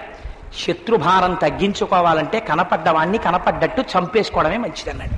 అయితే మళ్ళీ ఆ కొడుకుని తీసుకురమ్మన్నాడు. తీసుకురమ్మని వాడు చంపడం కూడా ఎంత క్రౌర్యంతో చంపాడంటే, ఆ పసిపిల్లల యొక్క కాళ్ళు తన చేత్తో పట్టుకునేవాడు. పట్టుకుని గిర్ర గిర్ర గిర్ర గిర్ర తిప్పి బట్టలు తుక్కునేటటువంటి బండ లాంటి దాని మీద కేసి విసిరి కొట్టేవాడు. ఆ పిల్లడు శరీరం అంతా కూడా భగ్నం అయిపోయి సంధిబంధములు ఊడిపోయి మరణించేవాడు. అలా చంపుతుండేవాడు కంసుడు. అయితే ఇక్కడ మనకు ఒక అనుమానం వస్తుంది తప్పకుండా, అది నేను అందుకని చెప్పకుండా దాటను. అలా నేను దాటేశాను అనుకోండి, కంసుడి పక్కన సీట్ వేసి నారదుడిని కూర్చోబెట్టేస్తారు. ఏమంటే వదిలేశాడు కదా కంసుడు పాపం, అయ్యా తీసుకుపోని ఈ పిల్లాన్ని అన్నాడు కదా, ఈ నారదుడు ఎందుకండి వచ్చి మాటలు చెప్పడం? చెప్పకపోతే అసలు ఏమీ ఉండదు కదా. పిల్ల చెప్పిన వాళ్ళలో రెండోవాడు, ఒక ఆయన శరీరం లేనివాడు, ఈయన శరీరం ఉన్నవాడు. ఎందుకంటే అసలు చెప్పడం అంటే, నారద మహర్షి ఏది చేసినా అనవసరంగా చేయరు, దాని వెనకాతల ఏదో పవిత్రమైనటువంటి రహస్యం ఉంటుంది. ఈ రహస్యం భాగవతంలో చెప్పలేదు. అంటే ఆ ఆలోచన రాగానే మీరు వెతుక్కోవాలి 4 విషయాలని దేవి భాగవతంలో చెప్పారు. మళ్ళీ వ్యాస భగవానుడు పూర్వకాలంలో, ఇది భాగవతాంతర్గతం కాదు సుమండి, నేను మీకు విషయం వివరించడం కోసం మళ్ళీ దేవి భాగవతంలోంచి చెప్తున్నాను. మరీచి ఊర్ణాదేవి అని మహర్షి భార్య ఉండేవారు. వాళ్ళకి షడ్గర్భులు అని 6 కొడుకులు జన్మించారు. ఈ 6 కొడుకులు కూడా ఒకనాడు చతుర్ముఖ బ్రహ్మగారి యొక్క సభకి వెళ్ళారు. చతుర్ముఖ బ్రహ్మగారి సభకి వెళ్ళినటువంటి వాళ్ళు జాగ్రత్తగా నించోవాలి. ధౌమ్యుడు చెప్తాడు భారతంలో, విరాట పర్వంలో, పాండవులు ప్రచ్ఛన్న వేషాలు వేసుకుని వెడుతుంటారు విరాట్ రాజు సభకి. వెడుతుంటే 5గురిని పిలిచి ఓ మాట చెప్పాడు. ఏమయ్యా, ఇన్నాళ్ళు మీరు సింహాసనాల మీద కూర్చున్నారు, ఇన్నాళ్ళు మీరు పరిపాలన చేశారు, ఇప్పుడు నేను ఒక మాట చెప్తాను జాగ్రత్తగా వినండి అన్నాడు. ఏమిటి మహాప్రభు అన్నారు. ఆవలింత, తుమ్ము, హాసంబు, నిష్ఠీవనంబు, గుప్తవర్తనములుగాగ జరుపవలయు ప్రభువు కొలువున్న ఎడల అన్నాడు. ఎప్పుడైనా ఆవలింతొస్తే, తుమ్మొస్తే, గబుక్కుని ఉమ్మి వెయ్యవలసి వస్తే, లేకపోతే నవ్వవలసి వస్తే ప్రభువు సింహాసనంలో కూర్చునుండగా మాత్రం చెయ్యకు. ఒక్కొక్కసారి కుత్తుకి ఎగిరిపోతుంది వీటి వల్ల. చాలా జాగ్రత్తగా ఉండండి.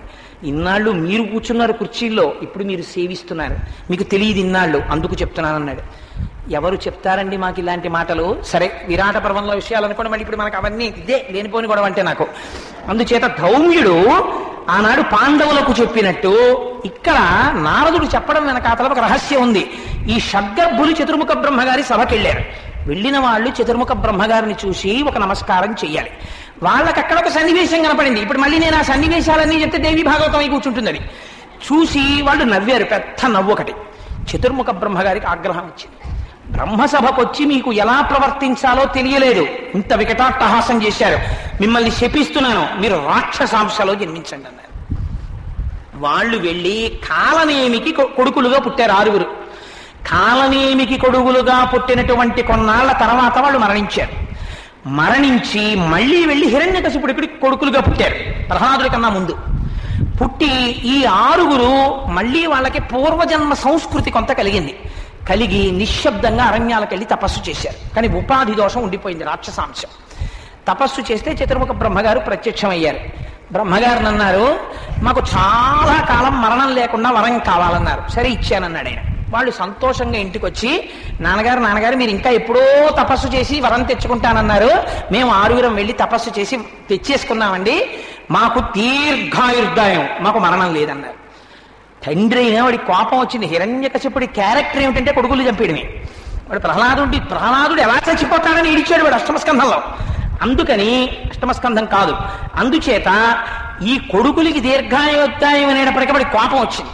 వాడన్నాడు, మీకు దీర్ఘాయుర్దాయమా? మీ ఆయుర్దాయం అంతా కూడా నిద్రలో వెళ్ళిపోతుంది.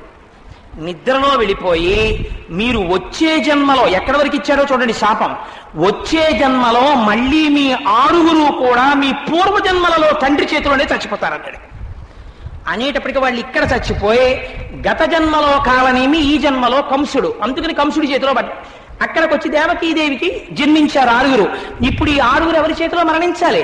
కంసుని యొక్క పూర్వజన్మ కాలనేమి, ఆ కాలనేమి కొడుకులు కనుక ఆ తండ్రి చేతిలో మళ్ళీ చచ్చిపోవాలి ఇప్పుడు హిరణ్యకశిప శాపానికి. అందుకని కంసుడి చేతిలో ఈ 6 మరణించాలి. మరణిస్తే తప్ప మళ్ళీ వాళ్ళు తపస్సులై యథాస్థితిని పొందరు. వాళ్ళకి ఆ శాప విమోచనం ఇవ్వాలి. అందుకని ఆ 6 వీడి ఈ కంసుడి చేత చంపించడానికి చెప్పాడు నారదుడు. అందుకని నారదుడు ఏంది ఇప్పుడు పాపం ఉందా? లేదు. అందుకని ఒకనాడు నారదుండు ఈయన కంసుని ఇంటికి చనుదించి ఏకతమున మందలోనున్న నందాదులను వారి భార్యలు పుత్రులు బాంధవులను వసుదేవుడాదిగా గల సర్వ యాదవులను దేవకి మొదలుగా గల తెరవలు వీళ్ళందరూ దేవతలని చెప్పేశాడు. సరే, మొత్తం అందరినీ తీసుకొచ్చి కారాగారంలో పారేశాడు. ఇప్పుడు ఏమైపోతుంది? పాపం పెరిగిపోతోంది. ఇంతకుముందేమన్నాడు? తను చచ్చిపోకుండా ఉండడానికి దేవకీదేవి పిల్లల్ని చంపుతానన్నాడు. తర్వాత ఏమన్నాడు? అందరి పిల్లల్ని చంపుతానన్నాడు. ఇప్పుడు ఏం చేస్తున్నాడు? అందరినీ తెచ్చి ఖైదులో పారేశాడు. పారేసి చుట్టూ జరాసంధుడు, బాణాసురుడు, ఆ తర్వాత పూతన, ఇలాంటి వాళ్ళందరినీ చుట్టూ పెట్టుకుని రాజ్యం ఏలడం మొదలుపెట్టాడు. రాజ్యం ఏలడం మొదలుపెట్టాడు. దేవకీ వసుదేవులకి జన్మించినటువంటి ఒక్కొక్క కుమారుణ్ణి చంపేస్తున్నాడు. ఆఖరికి 6 పిల్లల్ని చంపేశాడు. 7వ గర్భం ప్రారంభమైంది. ఇప్పుడు ఈ 7వ గర్భం ప్రారంభమైన తర్వాత స్వామి శ్రీ మహావిష్ణువు అమ్మవారిని పిలిచాడు, యోగమాయాశక్తిని పిలిచి, నీకు నేను ఒక బాధ్యతను అప్పచెప్తున్నాను. ప్రస్తుతం దేవకీదేవి యొక్క గర్భంలో ఉన్నవాడు అనంతుడు, ఆయన పెరుగుతున్నాడు. అందుకని అక్కడ ఉన్నటువంటి కంసుడికి అనుమానం రాకుండా దేవకీదేవి కడుపులో ఉన్నటువంటి పిండాన్ని పైకి తీసేయాలి. తీసేసి ఇదే వసుదేవుని యొక్క వేరొక భార్య రోహిణి నందవ్రజంలో ఉంది. నందవ్రజంలో ఉంటున్నటువంటి రోహిణీదేవి యొక్క కడుపులోకి ప్రవేశపెట్టాలి. చూసిన వాళ్ళు ఏమనుకోవాలి? గర్భస్రావం అయిపోయింది అనుకోవాలి. కానీ పిల్లవాడు ఎక్కడ పెరగాలి? అక్కడ పెరగాలి. ఇది చెయ్యగలిగిన దానివి కాబట్టి నీకు అప్పచెప్తున్నాను ఈ బాధ్యత, నువ్వు అలా ఆ క్రియని నడిపించు అన్నాడు. ఆవిడ వెళ్ళి దేవకీదేవి గర్భాంతర్గతమైనటువంటి పిండాన్ని వెలికి తీసి నందవ్రజంలో ఉన్నటువంటి రోహిణీదేవి యొక్క కడుపులోకి ప్రవేశపెట్టింది. ఈశ్వరుడు తలుచుకుంటే ఏం చెయ్యలేడండి, అక్కడ పెరుగుతోంది ఈ గర్భం. అందరు అనుకున్నారు ఇక్కడ దేవకీదేవికి గర్భస్రావం అయిపోయింది, 7వ గర్భంలో పిల్లవాడు జన్మించలేదు అనుకున్నారు. కానీ అక్కడ రోహిణీదేవికి జన్మించాడు. బలము మిగుల కలగ బలవర్ధుడని లోక రమణుడగుట చేసి రాముడనియు సతికి పుట్టె గర్భ సంకర్షణంబున సంకర్షణుండనిటి ఘనుడు సుతుడు. గర్భ సంకర్షణమైంది. ఇక్కడ కడుపులో ఉన్న బిడ్డవాడు అక్కడ కడుపులోకి ప్రవేశపెట్టబడ్డాడు. అందుకని ఆయనకి సంకర్షణుడని పేరు. బలము మిగుల కలుగ బలభద్రుడని, చాలా బలమున్నవాడు కాబట్టి ఆయనకి బలభద్రుడని పేరు. లోక రమణుడగుట చేసి రాముడనియు, లోకములన్నింటినీ ఆనందింపచేస్తాడు కాబట్టి రాముడని పేరు. సతికి పుట్టె గర్భ సంకర్షణంబున సంకర్షణుండనటి ఘనుడు సుతుడు. అందుకని 3 పేర్లతో బలరాముడు జన్మించాడు. జన్మించిన తరువాత ఇప్పుడు తల్లి దేవకీదేవి ఆ కారాగారంలో ఉంది. 8వ గర్భంలో స్వామి ఆవిర్భవించారు. దేవతలకి అభయం ఇచ్చాడు, 8వ గర్భంలో జన్మిస్తానని. పోతన గారు అంటారు, కారాగారంలో ఉన్నటువంటి దేవకీదేవి ఎలా ఉందో తెలుసా? ఆ తల్లి జ్ఞానకలునిలోని శారదయోలి, ఘటములోని దీప కలికవోలి, భ్రాత ఇంట నాక పడియుంటే దేవకి విశ్వ గర్భయగుచు అన్నాడు. సమస్త బ్రహ్మాండములను తన కడుపులో పెట్టుకున్నవాడెవడో వాణ్ణి తన కడుపులో పెట్టుకుంది దేవకి. ఇప్పుడు ఇది లీలంటే ప్రారంభమే లీల. కడుపులో ఉన్నాడు ఎవరు? అన్నీ తన కడుపులో ఉన్నవాడు. ఆవిడ కడుపులోకి ప్రవేశించాడు. ప్రవేశిస్తే ఆవిడికి రోజు రోజుకి పంచభూతములన్నీ ఆవిడ్ని సేవించడం మొదలుపెట్టాయిట. ఎందుకని? పంచభూతములతో సృష్టి జరుగుతుంది. ఈ పంచభూతములు గుర్తించే ఆవిడ కడుపులో పరమాత్మ ఉన్నారని. ఇప్పుడు ఈ పంచభూతములు లోపలనున్న పరమాత్మని సేవిస్తున్నాయిట. ఎలా అంటే పృథివీ, మట్టి ఎలా సేవిస్తోందిట. ఈవిడికి నెలలు నిండుతుంటే కొద్దిగా మట్టి తినాలని కోరిక పుట్టిందిట. ఆ మట్టి లోపలికెళ్ళి కృష్ణ పరమాత్మకి నమస్కరిస్తోంది. ఆపస్ నీరు తాగితే లోపలికెళ్ళి పరమాత్మ దర్శనం చేసి చెమటలు ఎక్కువ పడుతున్నాయి ఇప్పుడు నెలలు నిండడం వల్ల. తేజో, లోపల ఉన్నవాడెవరు? అపారమైనటువంటి జ్యోతిస్వరూపుడు పరంధామ జగద్గురువు, అటువంటి వాడు లోపల ఉన్నాడు. అందుకని కాంతి పెరుగుతోందిట. పృథివీ, ఆపస్, తేజో, వాయు. కడుపు పెద్దదై 9 నెలలు నిండుతుంటే ఆవిడికి నిట్టూర్పులు ఎక్కువ అవుతున్నాయిట. అలా వాయుదేవుడు సేవిస్తున్నట్ట. ఆకాశము, నడుం బాగా పెద్దదైందిట. అలా ఆకాశం సేవించిందిట. పంచభూతములు ఆవిడ్ని సేవిస్తున్నాయి. కంసుడి పరిస్థితి ఏమిటి? నిద్ర పోవట్లేదు, తింటలేదు, తాగట్లేదు, తిరుగుచు, కుడియుచు, వాలుచు, చడికొట్టుచు, ఏమి చేస్తున్నా సరే హరితలచి తలచి జగమా హరిమయముగ చూచ కంసుడారనియలుకన్. తింటలేదా? తింటున్నాడు. తాగట్లేదా? తాగుతున్నాడు. పడుకోవట్లేదా? పడుకుంటున్నాడు. తిరగట్లేదా? తిరుగుతున్నాడు. కూర్చోవట్లేదా? కూర్చుంటున్నాడు. కానీ ఎప్పుడు ఓసారి అలా కారాగారం దగ్గరికి వెళ్ళడం, దేవకీదేవి వంక చూడడం. కడుపు పెద్దదైపోయింది, 7వ నెల వచ్చేసింది. అమ్మ బాబాయ్ చూడు ఎలా ఉందో, ఎంత కాంతిగా ఉందో, లోపల పెరిగిపోతున్నాడు. కబుక్కుని వచ్చేడు కదా, నన్ను చంపేడు కదా, అసలు దీన్ని చంపి పారేస్తే ఇన్నాళ్ళు ఊరుకున్నాను, తీరా చంపిన తర్వాత చెల్లెల్ని చంపేశాడంటాడు. ఎక్కడికి పోతాడు? కారాగారంలో పెట్టాను, భటుల్ని పెంచాను, ఇనప గొలుసులు వేశాను, తాళాలు వేశాను, వసుదేవుడి కాళ్ళు చేతులు ఇనప గొలుసులతో బంధించేశాను, దేవకీదేవిని బంధించాను, ఇంత పహరా పెట్టాను, ఎక్కడికి పోతాడు? పుట్టగానే చంపేస్తాను. అందుకని ఏమవుతోంది? తలచి జగమా హరిమయముగా చూచ కంసుడారని ఎలుకం.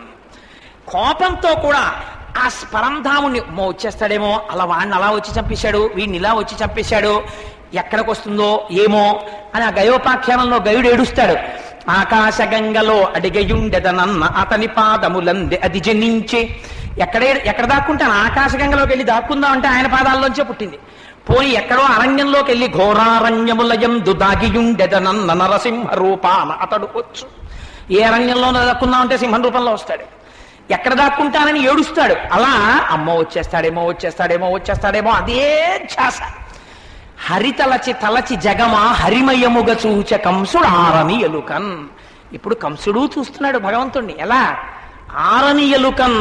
బాధతో, బెంగతో, ప్రతీకారంతో, ద్వేషంతో, కోపంతో కృష్ణుడి గురించి ఆలోచిస్తున్నాడు.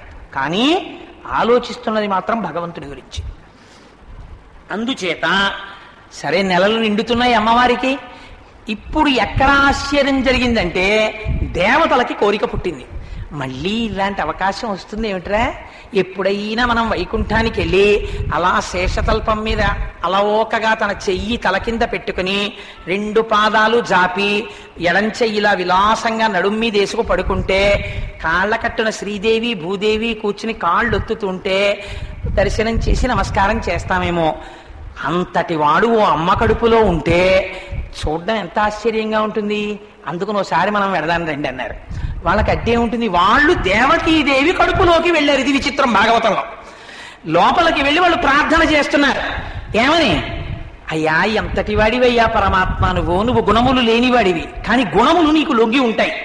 గుణములున్నవాడిలా కనపడతావు. నువ్వు కేవలం సాక్షివి, నీకేమీ సంబంధం ఉండదు. ఈ శరీరమే ఒక వృక్షం. ఇది కేవలము పరబ్రహ్మమన్న నీ చేతనే తయారు చేయబడినది. ఇది సుఖ దుఃఖములనేటటువంటి 2 పళ్ళు అనుభవిస్తూ ఉంటుంది. సత్వ రజస్తమో గుణములనేటటువంటి 3 గుణములను కలిగి ఉంటుంది.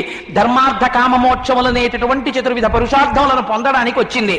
శబ్ద స్పర్శ రస రూప గంధములనేటటువంటి 5 తన్మాత్రలతో ఉంటుంది. పంచేంద్రియములు, ఒక మనస్సు, 6 ఉంటుంది. చర్మము, రక్తము, మాంసము, కొవ్వు, అస్థి, శుక్ల, మేధ అనబడేటటువంటి 7 పదార్థముల చేత తయారు చేయబడింది. 2 కాళ్ళు, 2 చేతులు, 4, 5 శిరస్సు, 6 కంఠము, 7 ఉదరము, 8 హృదయము అనబడేటటువంటి 8 అంగములను కలిగి ఉంటుంది. దీనికి 2 కళ్ళు, 2 చెవులు, 2 ముక్కులు, ఒక నోరు, 7 మలద్వారం 8, మూత్రద్వారము 9 తొర్రలు కలిగినటువంటి చెట్టు. దీనికి ప్రాణ, అపాన, వ్యాన, ఉదాన, సమాన, నాగ, కూర్మ, కృకర, ధనంజయ దేవదత్తములనేటటువంటి 10 వాయువులు కుంభింపబడ్డాయి. ఎంత కాలము నీ అనుజ్ఞ ఉంటుందో అంత కాలము 9 తొర్రల్లోంచి పైకి పోకుండా 10 వాయువులు నిలబడతాయి. నీ ఆజ్ఞ అయిపోతే 10 వాయువులు 9 తొర్రల్లో ఒక తొర్రలోంచి వెళ్ళిపోతాయి. ఏమి నిర్మాణమయ్యా! విశ్వకర్మ మనుస్పష్టాస్తవిష్టస్త విరోత్వ. ఈశ్వర, ఇది నీ ప్రజ్ఞ. నిన్నెవడు కంటితో చూడగలడు? అటువంటి స్వామిని ఇవాళ మేము నిన్ను ఎదురుగుండా చూస్తున్నాం. నువ్వు ఒక్కొక్కనాడు తెల్లగా ఉంటావు. వీణ పట్టుకున్న సరస్వతీదేవి మాటలు వింటూ సృష్టి చేస్తావు. అప్పుడు నిన్ను బ్రహ్మ అంటారు. ఒక్కొక్కనాడు నువ్వు సుదర్శన చక్రాన్ని చేత పట్టుకుని నిలబడతావు. ఆనాడు నిన్ను స్థితికారుడైన శ్రీ మహావిష్ణువు అంటారు. అదే నువ్వు తెల్లగా మెరిసిపోతూ లోకాల్ని లయం చేస్తావు. అప్పుడు నిన్ను రుద్రుడు అంటారు. కానీ ఆశ్చర్యం ఏమిటో తెలుసా? జ్ఞానం పూర్తిగా పండని వాళ్ళు మాత్రం ఎరుకమాలిన వారు బహువిధంబుల నిన్ను పేరుకొండ్రు. ఎరుక కలిగిన వారు ఏకచిత్తంబున వివిధమూర్తులయును నీవేయండ్రు. జ్ఞానం వచ్చేసిన తర్వాత అన్నీ ఆయన ఒక్కడే రా అంటారు. ఆ జ్ఞానం రానంతసేపు అబ్బే ఆయన వేరండి, ఈయన వేరండి, ఈయన వేరండి అంటారు. అందుకని అలాంటి వాళ్ళకి జ్ఞానం ఇచ్చి అన్నీ ఒక్కటే అనే స్థితికి నువ్వు పెంచుకో తండ్రి అని వీళ్ళందరూ కలిసి గర్భస్థమైన కృష్ణ పరమాత్మకి నమస్కారం చేశారు. మాకు ఎంత సంతోషంగా ఉందో స్వామి, నువ్వు ఇంకా బయటికి వస్తున్నావు, ఎన్ని లీలలు చేస్తావో, ఎలా కంసుణ్ణి మట్టు పెడతావో మేమందరం ఇంకా చూస్తాం అని వాళ్ళు పొంగిపోతున్నారు. పొంగిపోతుంటే ఇక్కడ పాపం ఆ దేవకీదేవికి 9 నెలలు నిండిపోయాయి.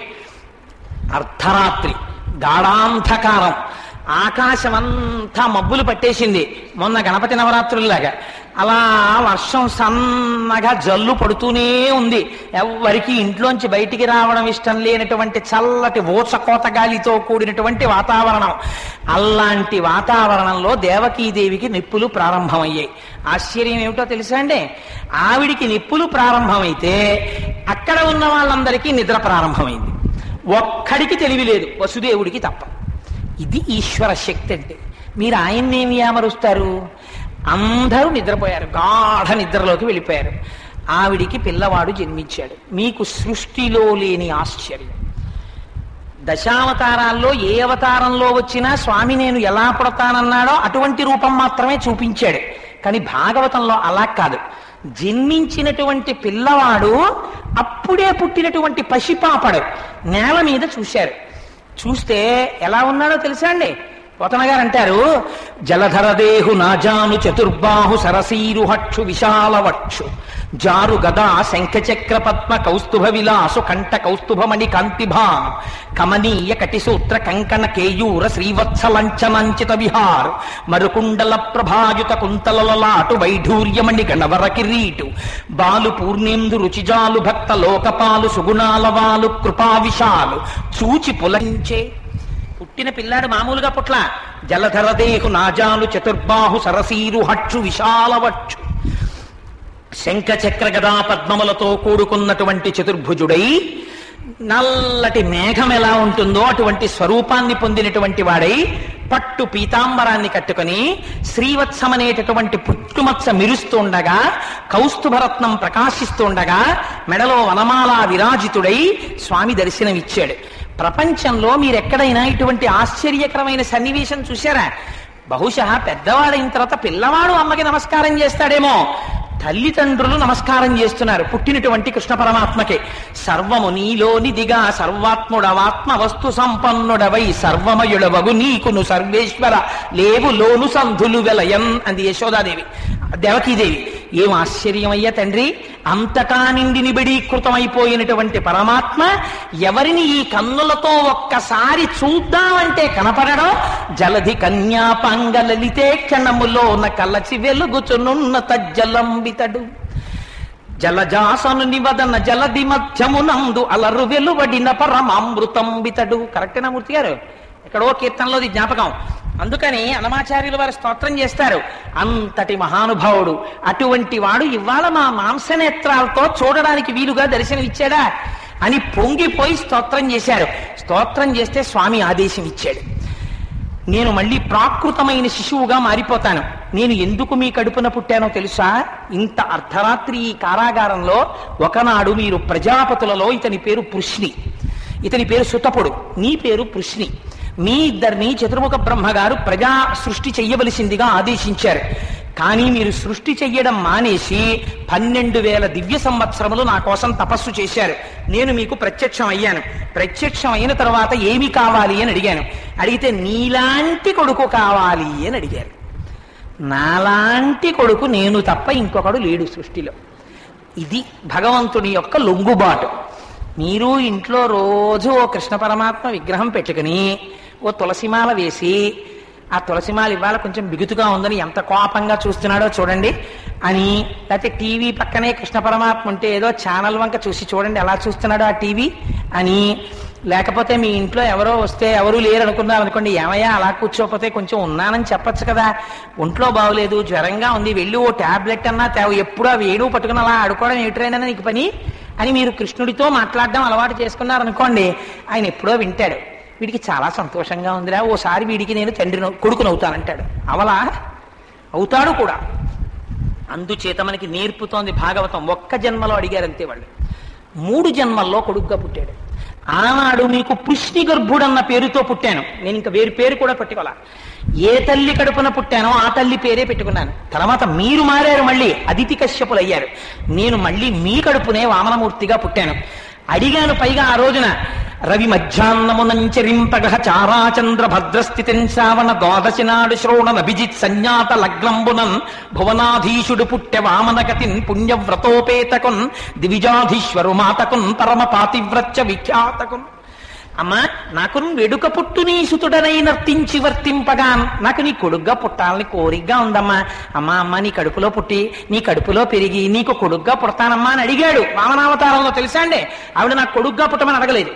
ఆవిడ నా కొడుకు ఇంద్రుడికి రాజ్యం ఇప్పించమని అడిగింది. ఆయన అన్నాడు, నీ కోడండ్రులు నీ కుమారవరులు నీ నాథుడు నీవును సంశ్లోకింపన్ సతులున్ పతుల్ సమ్మోదింప రాత్రించరుల్ శోకింపన్ భవదీయ గర్భమున తేజోమూర్తి జన్మించదన్ నాకు వేడుక పుట్టు నీసుతుడనై నర్తించి వర్తింపగాన్. అమ్మ నాకు కోరికగా ఉందమ్మా, నువ్వు నీ భర్త నీ కొడుకులు నీ కోడళ్ళు అప్పుడు నా స్తోత్రం చేస్తారు, నా గురించే ఆలోచిస్తారు. ఎంత సులభుడవుతున్నాడో చూడండి, ఒక రూపం నుంచి ఒక రూపానికి. అందుకని ఇప్పుడు నాకు కోరిక పుడుతోంది. ఎలా? మీ కడుపులో పెరిగి మీకు కొడుకును అనిపించుకోవాలని, మీ దగ్గర ఆడుకోవాలని అమ్మ కోరికగా ఉందమ్మా, పుట్టద్దా అని అడిగితే ఆశ్చర్యపోయింది అదితి. ఆశ్చర్యపోయి అంతకన్నా భాగ్యమా? తప్పకుండా అంది. అని నన్ను కన్న తండ్రి నా పాలి దైవమా నా తపప్పలంబ నా కుమార నదు చిన్నివడు గనాకుల దీపక రగదయ్య భాగ్య రాశివగుచ్చు అని వటువుని పిలిచి పొంగిపోయింది అదితి. ఇచ్చాడా లేదా వరం? నేను అదితి కశ్యపులుగా మీరున్నప్పుడు నేను వామనమూర్తిగా జన్మించాను. 3వ జన్మలో మీరు దేవకీ వసుదేవులుగా వచ్చారు, నేను ఇప్పుడు కృష్ణ పరమాత్మగా వచ్చాను. ఇక ఈ జన్మతో మీకు జన్మ లేదమ్మా అన్నాడు. ఎందుకో తెలుసా? మీరు నన్ను చూసేశారు, నా యథాస్వరూపాన్ని చూసేశారు.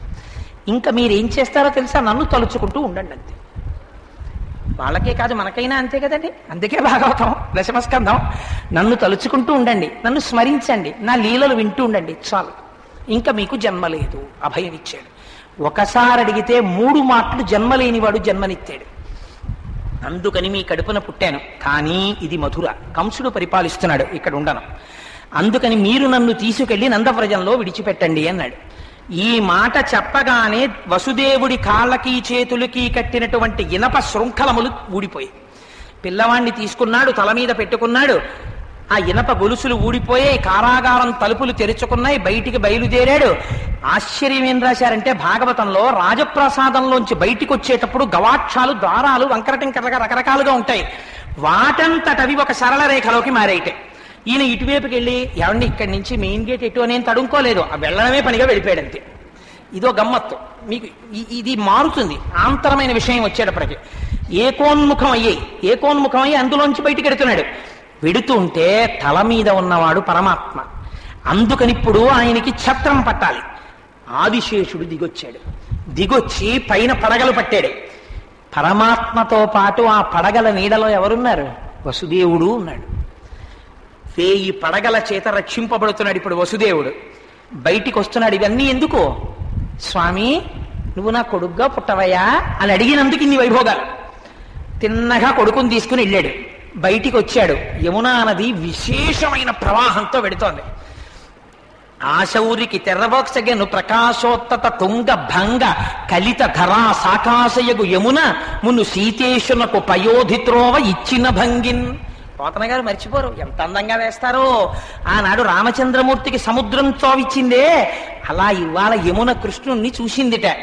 ఏదో గాడిద కాళ్ళు పట్టుకున్నారు, అవన్నీ ఏం లేవు భాగవతంలో. ఆయన్ని చూడగానే కృష్ణుణ్ణి తల మీద పెట్టుకుని వచ్చాడు వసుదేవుడు. దారిచ్చేసిందంతే. మధ్యలోంచి నడిచి వెళ్ళిపోయాడు. నందవ్రజానికి వెళ్ళాడు. అక్కడ గమ్మత్తు, అందరూ నిద్రపోతున్నారు. స్త్రీ పురుష నపుంసక మూర్తియును కాక, తిర్యక అమర నరాది మూర్తియును కాక, కర్మ గుణభేద సదసత్ప్రకాశి కాక, ఆయన మాయ ఆయన చేత ఆయనకే లొంగుతుంది. ఆయన మాయ ఆయన రెండు కాదు, ఒకటే. అందుకని యోగమాయ జన్మించగానే అక్కడ నిద్రపోతున్నారు అందరూ. యశోదాదేవి పక్కన తీసుకెళ్లి పడుకోబెట్టేశాడు. ఆ పిల్లని భుజం మీద వేసుకున్నాడు. మళ్లీ తిరిగి వస్తున్నాడు. మళ్లీ యమున దారిచ్చేసింది. మళ్లీ వచ్చేశాడు. ప్రాసాదం లోపలికి వచ్చాడు. కారాగారంలోకి వెళ్ళిపోయాడు. దేవకీదేవి పక్కన ఆడపిల్లని పడుకోబెట్టేశాడు. ఇప్పుడు వసుదేవుడికి తెలుసు, ఈ ఆడపిల్లని కృష్ణ పరమాత్మ చెప్తే తెచ్చాను తప్ప అసలు పుట్టినవాడు దాటిపోయాడని తెలుసు. అన్నీ తెలుసున్నవాడు ఇప్పుడు చిద్విలాసంగా ఉన్నాడు. కొడుక్కి చావు లేదని తెలిసిపోయింది. హాయిగా కూర్చున్నాడు. ఇప్పుడేమైందిట? ఇంతకుముందు కంసుడు తగిలించాడు, అన్ని బంధనాలు గొలుసులేసి కట్టాడు. ఆయన లోపలికి వస్తుంటే ద్వారాలు మూసుకున్నాయి. ఆయన లోపలికి వస్తుంటే తలుపులు మూసుకున్నాయి. ఆయన లోపలికి వచ్చాక ఇనప గొలుసులు పడిపోయాయి, మేకులు పడిపోయాయి, తాళాలు పడిపోయాయి. వసుదేవుడు వచ్చి కూర్చున్న తర్వాత ఇనప గొలుసులు మాత్రం కాళ్ళు చేతులకి తగలలేదు. వసుదేవుడు ఊరుకున్నాడని మీరు అనుకుంటున్నారా? ఆయన ఊరుకోలేదు. అసలు ఆ కృష్ణ పరమాత్మని చూడగానే పొంగిపోయి, స్నానము చేయక రామిని ఆనందరసాబ్ది మగ్నుండై విప్రులకును 10,000 గోవులను మానసికముకు ధారవోస మరి ఇచ్చుటకున్. అమ్మమ్మమ్మ, ఇంత గొప్పవాడు నా కడుపున పుట్టాడని 10,000 గోవులు బయటికి వచ్చాక దానం చేయాలి. జైల్లో ఉన్నాడు. అందుకని స్నానం చేయకుండా ఆనంద స్నానం చేసేట కొడుకును చూడగానే. పుట్టినవాడు ఆనంద నిలయుడు. అందుకని ఆనందంలో స్నానం చేసి మానసికంగా 10,000 గోవుల్ని 10,000 మంది బ్రాహ్మణులకి మానసికంగా దానం చేశాడు. అలా చేయగలిగిన అదృష్టమే. పుట్టి గోదానం కన్నా మానసికంగా 10,000 గోవుల్ని తీసుకొచ్చి ఒక్కొక్క దాన్ని ఇదం నమమా అంటూ తీసుకొచ్చి దానం చేయగలిగితే అది కూడా పుణ్యమే. అలా దానం చేసి మహానుభావుడు ఆనందంగా కూర్చుంటే గొలుసులు పట్టుకోలేదు, కానీ తగిలించుకున్నాడు. అది విచిత్రం. తగిలించుకుని పదముల సంఖ్యల నిడుకుని మదితలచుచు సూరసుతుడు ముందరివోలెన్ గుదురు కల రీతి దేహము కదిలించుచు నోరకుండే గురువర తంబున్ అన్నారు పోతన గారు. ఇతపూర్వం సంఖ్యలేసేస్తే కష్టం మీద ఎలా కదిలేవాడో అలాగే కదులుతున్నట్టుగా కూర్చున్నాడు. కూర్చుంటే ఆడపిల్ల క్యారమని ఏడిచింది. ఏడవగానే వీళ్ళకి తెలివి వచ్చింది. గబగబా లేచారు. కంస ప్రభువు దగ్గరికి బయలుదేరారు. ప్రభో పుట్టేశాడు ఎంతో గర్భంలో అన్నారు. ఏడుపు వినపడింది. వాడికి ఆడమగ అనవసరం. వాడు జుత్తు విరబోసుకుని పెద్ద ఖడ్గం పట్టుకుని గబ్బ గబ్బ గబ్బ గబ్బ వచ్చేసాడు. పాపం ఇది మాయ కప్పేయడం అంటే వైష్ణవ మాయ అంటే మామూలు మాయ కాదండి. వైష్ణవ మాయ ఎలా ఉంటుందో మీరు ఇక్కడేం వింటారు అసలు. ఆశ్చర్యం అక్కడ చూడాలి. ఎవరిని? ఉపపాండవులందరినీ సంహరించినప్పుడు అక్కడ చూడాలి. ఉత్తర ఏడ్చిందంతే. ఏడిస్తే ఇక్కడలా రక్షించడం కాదు, కడుపులోకి వెళ్ళిపోయాడు. వెళ్ళిపోయి శంఖచక్ర గదా పద్మములను పట్టుకుని వస్తున్న బ్రహ్మాస్త్రాన్ని నిర్వీర్యం చేశాడు. సరే, ఇప్పుడు ఆ ఘట్టం నేను చెప్పట్లేదు కదా, ఒక వైష్ణవ మాయ అన్న మాటకి చెప్పానంతే. అందుచేత ఆ మాయకి వీళ్ళకి తెలివచ్చింది. లేచి గబగబా వచ్చారు. ఇంత మాయా కప్పేస్తే దేవకీదేవి అయ్యో నా కొడుకుని తీసుకెళ్లిపోయారు, ఆయన శ్రీ మహావిష్ణువు అన్ని మరిచిపోయింది. అన్నవు నీవు చెల్లెలికి అన్న శమింపు మన్న తగదల్లుడు కాడిది మేనకోటలవు మన్నన చేయుమన్న మానిని చంపుట రాచపాడి కాదన్న సుకీర్తివై మనకదన్న మహాత్ములు పోవు త్రోవ పోవన్న భవత్ సహోదరి కదన్న తగదన్న వేడెదన్. 1కి 10 మాటలు అన్నయ్య అన్నయ్య అన్నయ్య అన్నయ్య అని ఏడిచింది. అన్నవు నీవు చెల్లెలికి అన్న మేనల్లుడు కాడిది మేనకోడలవు, ఇది మేనకోడలు అన్నయ్య, ఆడపిల్ల మగపిల్లడు కాదన్నయ్య, నిన్ను చంపడానికి లాక్కోకన్నయ్య, వదిలేయన్నయ్య. మహాత్ములు పోవు త్రోవ పోవన్న సుకీర్తివై మనగదన్న భవత్ సహోదరి కదన్న, నీ చెల్లెల్ని కదా అన్నయ్య, మేనకోడల్ని చంపేస్తావా? మేనకోడలు పుడితే మేనమామ పొంగిపోయి కానుకి ఇవ్వాలన్నయ్య, వదిలేయన్నయ్య వదిలేయన్నయ్య. ఆ పద్యం అంత సహజంగా పడిపోయిందండి మాటలు అన్న అన్న అన్న అంటున్నాను. 2 కాళ్ళు పట్టుకుని దేవకీదేవిని నీరించి లాగేశాడు. లాగేసి గిరగిరా తిప్పి అక్కడ బండ మీదకి విసిరాడు. ఆ తల్లి ఒక్కసారి ఆకాశంలోకి ఎగిరిపోయింది. ఎగిరిపోయేటప్పటికి 8 భుజాలతో అష్టాదశ భుజాదేవి సహస్ర భుజమండిత సంభూతాసురనాశాయ అని ఒక్కసారి. ఇప్పుడు రేపొద్దున అయ్యప్ప స్వామి దేవాలయ ప్రాంగణంలో దేవీ నవరాత్రుల్లో వైభవోపేతంగా వాళ్ళు ఉత్సవాలు చేస్తున్నారు. అక్కడ 9 రోజుల పాటు అమ్మవారి గురించి చెప్పినప్పుడు ఇవన్నీ వస్తాయి. అలా 8 చేతులతో, ఆ 8 చేతులలో 8 ఆయుధాలు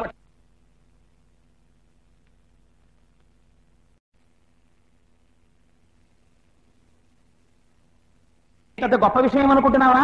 నిన్ను చంపెడివాడొకండు, నిన్ను చంపేవాడు నాతో పాటే పుట్టాడు. వేరొక చోట పెరిగేటివాడు దుర్మతి, ఇంకొక చోట పెరుగుతున్నాడు, నువ్వు చచ్చి ఊరుకుంటావుంది. ఈ మాట చెప్పగానే ఆశ్చర్యం ఏమిటంటే వాడు గబగబా దేవకీ వసుదేవుల దగ్గరికి వెళ్ళాడు. బావా చూసావా ఎంత అమాయకున్నావు, మిమ్మల్ని కారాగారంలో పెట్టి పిల్లల్ని చంపేస్తే నేను బతుకుతాననుకున్నా, అసలు వాడు పారిపోయాడు బావా.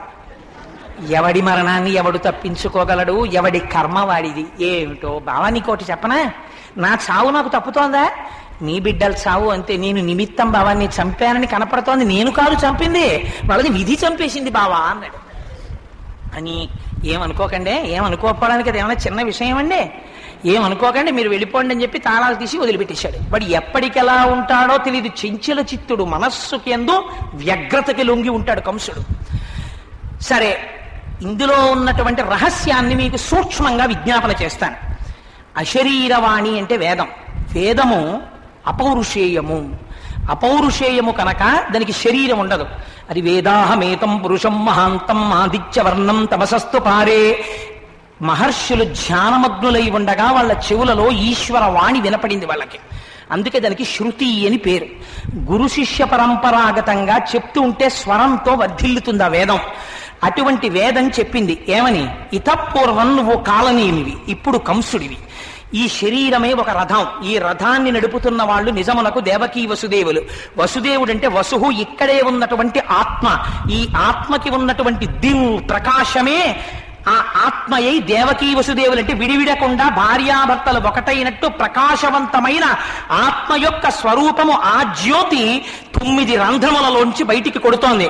నానాఛిద్రఘటోదర స్థిత ప్రభాదీప ప్రభాభాస్వరం జ్ఞానం యస్యతు చక్షురాదికరణ ద్వారా బహిస్పందతే జానామీతి తమేవ భాంతమనుభాచ్యేతత్ సమస్తం జగత్ తస్మై శ్రీ గురుమూర్తయే నమ ఇదం శ్రీ దక్షిణామూర్తయే అంటారు శంకర భగవత్పాదులు దక్షిణామూర్తి స్తోత్రంలో. కుండకి 9 కన్నాలు పెట్టి బోర్లించి దీపం పెడితే దీపపు కాంతి 9 కన్నాల్లోంచి కొట్టినట్టు ఆ దివ్వ వెలుతురుతో కూడినటువంటి ఆత్మ యొక్క కాంతి శరీరంలోంచి పైకి ప్రసరిస్తోంది. అటువంటి దేవకీ వసుదేవులు లోపల ఉండి నడిపిస్తుంటే వాళ్ళ చేత ప్రకాశిస్తున్నటువంటి మనస్సు అనబడేటటువంటి కామం అనబడేటటువంటి కంసుడు ఈ శరీరము అనబడేటటువంటి రథము యొక్క ఇంద్రియములన్న గుర్రముల పగ్గాలు తాను పట్టుకుని తానే అధినేత అన్నట్టుగా నడిపిస్తున్నాడు. అష్టాంగ సిద్ధిలో 8వదైన సమాధి ఎందు జీవబ్రహ్మైక్య సిద్ధి పొంది లోపల ఉన్న ఆత్మ తానని తెలుసుకున్న మరుక్షణం మనస్సుకి ఇంకా ఆస్తిత్వం ఉండదు, తాను బ్రహ్మముగా నిలబడిపోతాడు. అందుకని 8వ గర్భంతో నీకు మరణం అని వేదం చెప్పింది. ఈ మాట వినగానే ఉలిక్కి పడ్డాడు. ఎప్పుడూ కూడా అజ్ఞానంలోనే ఉండాలనుకుంటుంది. మధుర మధురమైన కోర్కెలతో తిప్పి ఇంద్రియాలతో మనని లంపటంలోకి లాలసలోకి దింపుతుంది కాబట్టి అది మధుర. నందవ్రజం అంటే యమున దాటి ఆవలి వైపు ఉంటుంది, అదంతా కూడా జ్ఞానమండలం. అందుకని ఇక్కడ పుట్టినటువంటి కంసుడు మధురని పరిపాలిస్తుంటే అక్కడ కృష్ణుడు ఉండడు. ఎక్కడ కామంతో కోర్కెలతో వేగిపోతుంటారో అక్కడ ఈశ్వరుడు ఉండడు. అందుకని నందవ్రజానికి ఎడతాడు కృష్ణుడు. కానీ మధురకు వస్తే కంసుడు మరణిస్తాడు. అందుచేత ఆ కంసుడు గత జన్మలో కాలనేమి అంటే కాలమునకు ఇరుసు వంటిది. మన జీవితం గడిచిపోతుంటుంది. ఎలా గడిచిపోతుంది? In terms of time. Koteswararao గారి డేట్ ఆఫ్ బర్త్ ఏమిటి? ఏదో ఒకటి ఉంటుంది, 14/7/1959. ప్రస్తుతానికి ఎడం చేతి పక్కన ఒకటే ఉంటుంది. కొన్నాళ్ళు పోతుంది, కొన్ని సంవత్సరాలు అయిపోతాయి, 10 ఏళ్ళు, 20 ఏళ్ళు, 30 ఏళ్ళు, 40 ఏళ్ళు, ఏదో కొంతకాలం బతుకుతాను. ఆ తర్వాత కుడి చేతి పక్కన తేదీ వస్తుంది. చాగంటి కోటేశ్వరరావు గారి నిర్యాణము ఒక తేదీ పడిపోతుంది. ఏమైపోయింది? ఈ శరీరం వచ్చింది, వెళ్ళిపోయింది, పరమసత్యం. వెళ్ళిపోతుంది ఈ శరీరం. ఓ 20 ఏళ్ళు ఉండొచ్చు, 30 ఏళ్ళు ఉండొచ్చు, 40 ఏళ్ళు ఉండొచ్చు, అంతకన్నా ఉండదు కదా. బ్రతికినంత కాలం బ్రతకదు శరీరం, వచ్చినది వెళ్ళిపోయి తీరాలి, అందుకని వెళ్ళిపోతుంది. కానీ వెళ్ళిపోయేటటువంటి శరీరాన్ని వెళ్ళదని వెళ్తుంది అని అంగీకరించకపోవడం అజ్ఞానం. వెళ్ళిపోతుందని అంగీకరించడం జ్ఞానం, సత్యం. ఇది అంగీకరించడు కంసుడు. ఎందుకంటే ఎప్పుడు మనోస్థాయిలో ఉంటాడు. ఉండి కాలము ఇరుసుగా పెట్టుకుని కోర్కెలలో తిప్పుతూ ఉంటాడు. ముందు చదువుకోవాలి, తర్వాత ఉద్యోగం రావాలి, తర్వాత భార్య రావాలి, తర్వాత పిల్లలు రావాలి, తర్వాత వాళ్ళకి ఉద్యోగాలు రావాలి, తర్వాత వాళ్ళకి పెళ్లిళ్ళు అవ్వాలి, 3వ తరం చూడాలి, 4వ తరం చూడాలి. అయితే ఏం చేస్తున్నావు నువ్వు? అన్ని చూస్తున్నావు, వెళ్ళిపోతోంది. ప్రత్యాయాంతికతాః పునర్న దివసాః కాలో జగద్భక్షకః లక్ష్మీస్తోగి తరంగ భంగ చపలా విద్యుచ్చలం జీవితం తస్మాన్ మాం శరణాగతిం కరుణయాతం రక్ష రక్షాదున. నువ్వేం చేస్తున్నావు? ఈశ్వరుడి పాదములు ఎప్పుడైనా పట్టావా? ఎప్పుడైనా నమస్కారం చేశావా? నామం చెప్పావా? భాగవతం విన్నావా? నవరాత్రులు చేశావా? మహాలయపక్షం పెట్టావా? ఏం చేశావు? ఇవి చేస్తే నీ జీవితానికి సార్థకత. ఇవి చెయ్యలేదు, కాలం గడిచిపోయింది. కాలనేమి. అందుకని కంసుడు గత జన్మయందు కాలనేమి. ఇప్పుడేమైంది? వసుదేవుడు ఇప్పటి వరకు బంధనములలో ఉన్నాడు. భగవద్ దర్శనమైంది, నమ్ముకున్నాడు ఈశ్వరుణ్ణే చింతించాడు. ఒక్కసారి భగవంతుణ్ణి తల మీద పెట్టుకోగానే బిజ్జతే హృదయ గ్రంథి చింద్యంతే సర్వ సంశయా క్షీయంతే చాస్య కర్మాణి తస్మిన్ దృష్టే పరావరే. ఆయన ఒక్కసారి తల మీద పెట్టుకునేటప్పటికీ కర్మపాశములు తెగిపోయి తల మీద వర్షం పడకుండా ఆ ఆధ్యాత్మిక ఆది భౌతిక ఆది దైవికములనేటటువంటి వర్షం పడకుండా శేషుడు కాపాడుతున్నాడు. భక్తి ముందు పుట్టినవాడు బలరాముడు, భక్తి పుట్టింది. తరువాత జ్ఞానమునందు ఈశ్వర దర్శనం చేశాడు. ఎక్కడ చేస్తాడు? ఇక్కడే చెయ్యాలి. అందుకని సహస్రారమునందు పెట్టుకున్నాడు. భగవంతుణ్ణి తల మీద పెట్టుకున్న వాడికి జన్మ మృత్యువులు లేవు. ఎందుకని? శరీరము నేదు కానని వాడు చెప్పేస్తాడు. వాడు ఏమంటాడు? లోపలున్న ఆత్మ నేను, ఆ ఆత్మకి నాశనం లేదు. ఇదే యమున దారిచ్చేసింది. జనన మరణములే యమున. ఎందుకని? సూర్యుడికి ఒక కొడుకు ఒక కూతురు, యముడు ఆగడు. ఎప్పుడు టైం అయితే అప్పుడు ఉసురు తీసుకుపోతాడు. యమున ఆగదు, ప్రవహించి వెళ్ళిపోతుంది. కాలము వెళ్ళిపోతుంది, కాలములో జీవుల్ని యముడు తీసుకుపోతాడు. ఆ ఇద్దరు ఆయన బిడ్డలు. అటువంటి యమున దారిచ్చింది ఎప్పుడు? పైన స్వామిని ధరించినప్పుడు. అటు పడుకోబెట్టి ఇటు యోగమాయని తెచ్చాడు. అన్ని మూసుకున్నాయి, అన్ని పట్టుకున్నాయి, కానీ ఒక్క బంధనములు మాత్రం పట్టుకోలేదు. అంటే ఒకసారి భగవద్ దర్శనమై జ్ఞానం వచ్చిన వాడు సంసారంలో ఉన్నట్టుంటాడు, కానీ ఉండడు. తను తగిలించుకున్నాడు, మిగిలిన వాళ్ళకి తగులుకున్నాయి. అందుకని వసుదేవుడు ఇప్పుడు తాను తగిలించుకుని బంధనంలో ఉన్నట్టు నటిస్తున్నాడు, కానీ లేడు. ఎందుకని? ఇది నేను కాదని తెలిసిపోయింది. ఇది నేను కాదని తెలిసిపోయిన వాడికి సంసారంలో లేడు. జ్ఞాని అయి నిలబడిపోయాడు. అంటే ఏమని మీరు చెప్తున్నారు కాబట్టి జ్ఞానాన్ని అడక్కండి, ఆ స్థాయిలో నిలబడితే వాడు ముముక్షు, వాడు మోక్షమునకు అధికారి అయిపోయాడంతే. ఉత్తర క్షణమే, ఇంకేం ఉండదు దానికి. నాకు పెళ్ళయిందని తెలుసుకోవడానికి దానికి ఏమైనా పుస్తకాలు చదువుకోవాలేంటి? ఏం అక్కర్లేదు. మా ఆవిడ మెళ్ళలో 3 ముళ్ళు వేయగానే తెలిసిపోతుంది నాకు పెళ్ళి అయిపోయిందని అంటాడు. అంతేగాని ఎవరైనా ఏమంటే మీకు పిల్లనిస్తా అంటే మర్చిపోయి పెళ్లి చూపులకు వచ్చాను ఏమనుకోకండి, నేను చెప్తే గుర్తొచ్చింది నాకు పెళ్ళయిందని అంటాడా? ఓసారి పెళ్ళైతే గుర్తుంటుంది అంతే. ఒకసారి నేను ఆ శరీరమును కాదు ఆత్మనే, ఆ అనుభూతి నిలబడిపోయింది అనుకోండి, అంతే. వాడు మోక్షాన్ని పొందేశాడు. ప్రారంభం అయిపోయే వరకు ఇందులో ఉంటాడంతే. ఇది ఆంతరమైనటువంటి రహస్యం. ఇప్పుడు అక్కడ కృష్ణుడు పుట్టాడు. ఎంత సంతోషం! నందవ్రజానికి మధురకి ఉండే తేడా చూపిస్తారు. ఎప్పుడూ కోరికలతో లంపటాలతో వేసారిపోతూ ఎప్పుడూ ఏడుస్తూ ఇంకా రాలేదని ఏడుస్తూ ఉండేవాడి కుటుంబం ఎలా ఉంటుందో ఎప్పుడు భగవంతుణ్ణి నమ్ముకుని సంతోషంగా గడిపేసేవాడి కుటుంబం ఎలా ఉంటుందో పోతన గారి కుటుంబంలో ఉంటుంది. ఆ కుటుంబం ఎలా ఉంటుందో పోతన గారు చూపిస్తారు. నందవ్రజంలో ఉన్న వాళ్ళు ఎవరుంటారండి? అందరూ గొల్లవాళ్ళు. వాళ్ళకి తెల్లవారింది, తెలిసింది విషయం, ఓహో యశోదకి పిల్లాడు పుట్టాట అని. అయితే అక్కడ ఉన్న గొల్లవాళ్ళు పుత్రోదయమైనదట అన్నారు అనుకోండి, హాస్యాస్పదంగా ఉంటుంది. గొల్లవాళ్ళకి అసలు మాటే సరిగ్గా తెలియదు పాపం వాళ్ళకి మీరు అంత మంచి మాట ఎలా పలుకుతారు? ఏమినోమ ఫలమో ఇంత ప్రొద్దొక వార్త వింటిమ బలలా రవినులరా మన యశోద చిన్న మగవానిక నిన్నట చూచి వత్తమమ్మ సుధతులార చకనివాడు చిక్కినాడు నల్లనివాడు అలరివాడు చల్లనివాడు దక్కినాడు ఏ పూర్వ పుణ్యమో ఏ నోము ఫలమో. వాళ్ళు పొంగిపోతున్నారు ఏమని? ఏమి నోమ ఫలము ఇంత ప్రొద్దొక వార్త వింటిమ బలలా రవినులరా. ఇది సహృదయం అంటే. అక్కడ యశోదకి కొడుకు పుట్టాడు, వీళ్ళేమంటున్నారు? అబ్బా ఎన్ని నోముల ఫలమో, మంచి మాట విన్నాం. మన యశోదకిట చిన్న మగవానికనేనట. చిన్న మగవానికి అనకపోతే పెద్ద మగానికి అంటారా? అంటే వాళ్ళకి వచ్చిరానటువంటి మాటలు, అందుకని వాళ్ళు అలాగే మాట్లాడతారు, సహజంగా పడిపోయాయి ఆ మాటలు. పలికిడిది భాగవతమట పలికించు విభుండు రామభద్రుండట నే పలికిన భవహరమగునట పలికెద వేరొండు గాథ పలుకగ నేల. రామబ్రహ్మం పలుకుతోంది వెనక నుంచి.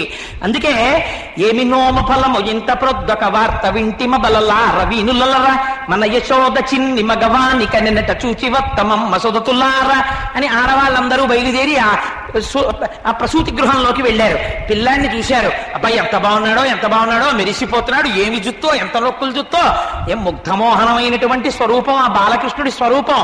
చూసి పొంగిపోతున్నారు. ఎక్కడ దొరికిందో కానీ కపిలేశ్వరం జమీందారు గారికి నాకు మహానుభావుడు మల్లవరం దేవస్థానం చైర్మన్ నాగేశ్వరరావు గారు దశమస్కందం పుస్తకం ఒకటి ఇచ్చారు పెద్దది. దాని మీద బొమ్మ చూస్తూ అలా ఉండిపోయాను నేను, ఎక్కడి నుంచి వేశారు రాసలు ఈ బొమ్మని. అంత అందంగా ఉంది ఆ కృష్ణ పరమాత్మ యొక్క చిత్రపటం. అలా ఆ చిన్ని మూర్తిని చూసుకుని పొంగిపోతున్నారు వాళ్ళందరూ. అబ్బాయి ఎంత బాగున్నాడో అని ఆ పిల్లాన్ని చూసి. సరే క్రేళ్ళురికి మసలిలేగలు మల్లడిగుని రంకెలిడియ మద వృషభంబుల్ పెళ్ళున మెదుగుల పొదుగుల చల్లించన్ పాలు బాలు సంభవ వేళన్. మనుషులు కాదుటండి, పశువులకు అర్థమైపోయింది భగవంతుడు పుడితే అలా ఉంటుంది. వాతావరణం అంతా ప్రశాంతం అయిపోయింది, నదులు ప్రశాంతపడ్డాయి, హోమాలలో అగ్నిహోత్రం చక్కగా వెలుగుతోంది. అర్ధరాత్రి అగ్నిహోత్రం చేసేటటువంటి ఋషుల యొక్క అగ్నివేదికల్లో పుష్పవృష్టి కురిసింది, దేవతలు నాట్యం చేశారు, అప్సరసలు నాట్యం చేశారు. ఇక్కడ కృష్ణ పరమాత్మ జన్మించాడు, కంస సంహారం అయిపోతుంది. ఇంతమందితో కలిసి తిరుగుతాడు. వీళ్ళందరి ఆనందం ఒకెత్తైతే ఆవులకి ఎద్దులకి ఆనందం ఒకెత్తుట. ఏమిటటువంటి సంతోషం? క్రేళ్ళురికి మసలిలేగలు దూడలదిక సంతోషం అంతా. వీళ్ళదే ఉంది, పెద్దవాళ్ళు అయిపోయారు, ఆబోతులు అయిపోయాయి, పెద్ద పెద్ద ఆవులు అయిపోయాయి. మేము చిన్నవాళ్ళం. రేపటి నుంచి కృష్ణుడు ఏం చేస్తాడో తెలుసా? మా దూడలతో తిరుగుతాడు. తిరుగుతూ ట్రర్ అని పిలుస్తాడు, ఆ కొమ్మబూర పట్టుకుంటాడు, ఆ వేణువు పట్టుకుంటాడు, మా దగ్గరికి వస్తాడు, తన చేత్తో ఇలా ముట్టుకుంటాడు. ఆదిన్ శ్రీసతి కొప్పుపై తనువుపై అంశోత్తరీయంబుపై పాదాబ్జంబులపై కపోలతటిపై పాలిండ్లపై నూత్న మర్యాదం చెందుకరంబు మా మీద పడుతుంది. మమ్మల్ని ఇలా నిమురుతాడు, మా వెంట పరిగెడతాడు. పరిగెడుతున్నప్పుడు మేము ధూళి పైకి లేస్తుంది, ఆ ధూళి ఆయన జుట్టు మీద పడుతుంది, ఆయన జుట్టు మీద మా పాద ధూళి పడుతోంది. ఏమదృష్టం! అందరూ ఆయన పాద ధూళి తల మీద వేసుకుంటారు, మేము మట్టి రేపుతాం, ఆ మట్టి ఆయన కుంతలముల మీద పడుతుంది. భీష్ముడు స్తోత్రం చేశాడు, హయరింకాముక ధూళి ధూసర పరిన్యస్థాల కోపేతమై రయజాత శ్రమతోయుముందుయుతమై రంజిల్లు నిమ్మోముతో జయముం పార్థునకిచ్చు వెట్కన నినాశస్త్రాహుతించాలనొచ్చియు బోరించు మహానుభావు మదిలో చింతింతున శ్రాంతమున్నన్నాడు. ఆవుదూడలు గుర్రాల యొక్క ధూళి కుంతలముల మీద పడితే తన భక్తుల్ని రక్షించుకునేంత సౌలభ్యశీలి కృష్ణ పరమాత్మ. అందుకని దూడలు పొంగిపోయేట, ఆబోతులు సంతోషపడిపోయి రేపటి నుంచి మా వెనక కృష్ణుడు, మేము ముందు. ఇన్నాళ్ళు ఏమిటి, మేము పశువులను దారి చూపించమంటారు, పశువులు దారి చూపిస్తాయి, ఆయన మాకు కాపరి అవుతాడు. ఎంత అదృష్టం అది అని కేళ్ళురికి మసలిలేగలు మల్లడిగుని రంకెలిరియ మత వృషభంబుల్ అంబా అని పెద్దగా ఆబోతులు అరిచేయట. ఆవులు అనుకున్నాయిట కృష్ణుడు పుట్టాడు, మేమేమిస్తాం, రోజు షేరు పాలు ఇచ్చే ఆవులు 2 షేర్లు ఇచ్చేస్తాం ఇవాళ అని చెప్పి చల్లించన్ పాలు బాలు సంభవ వేళన్, కృష్ణుడు పుట్టగానే పాలు కురిపించేసేయట. నందుడు పొంగిపోయాడు, బ్రాహ్మణులందరినీ పిలిచాడు.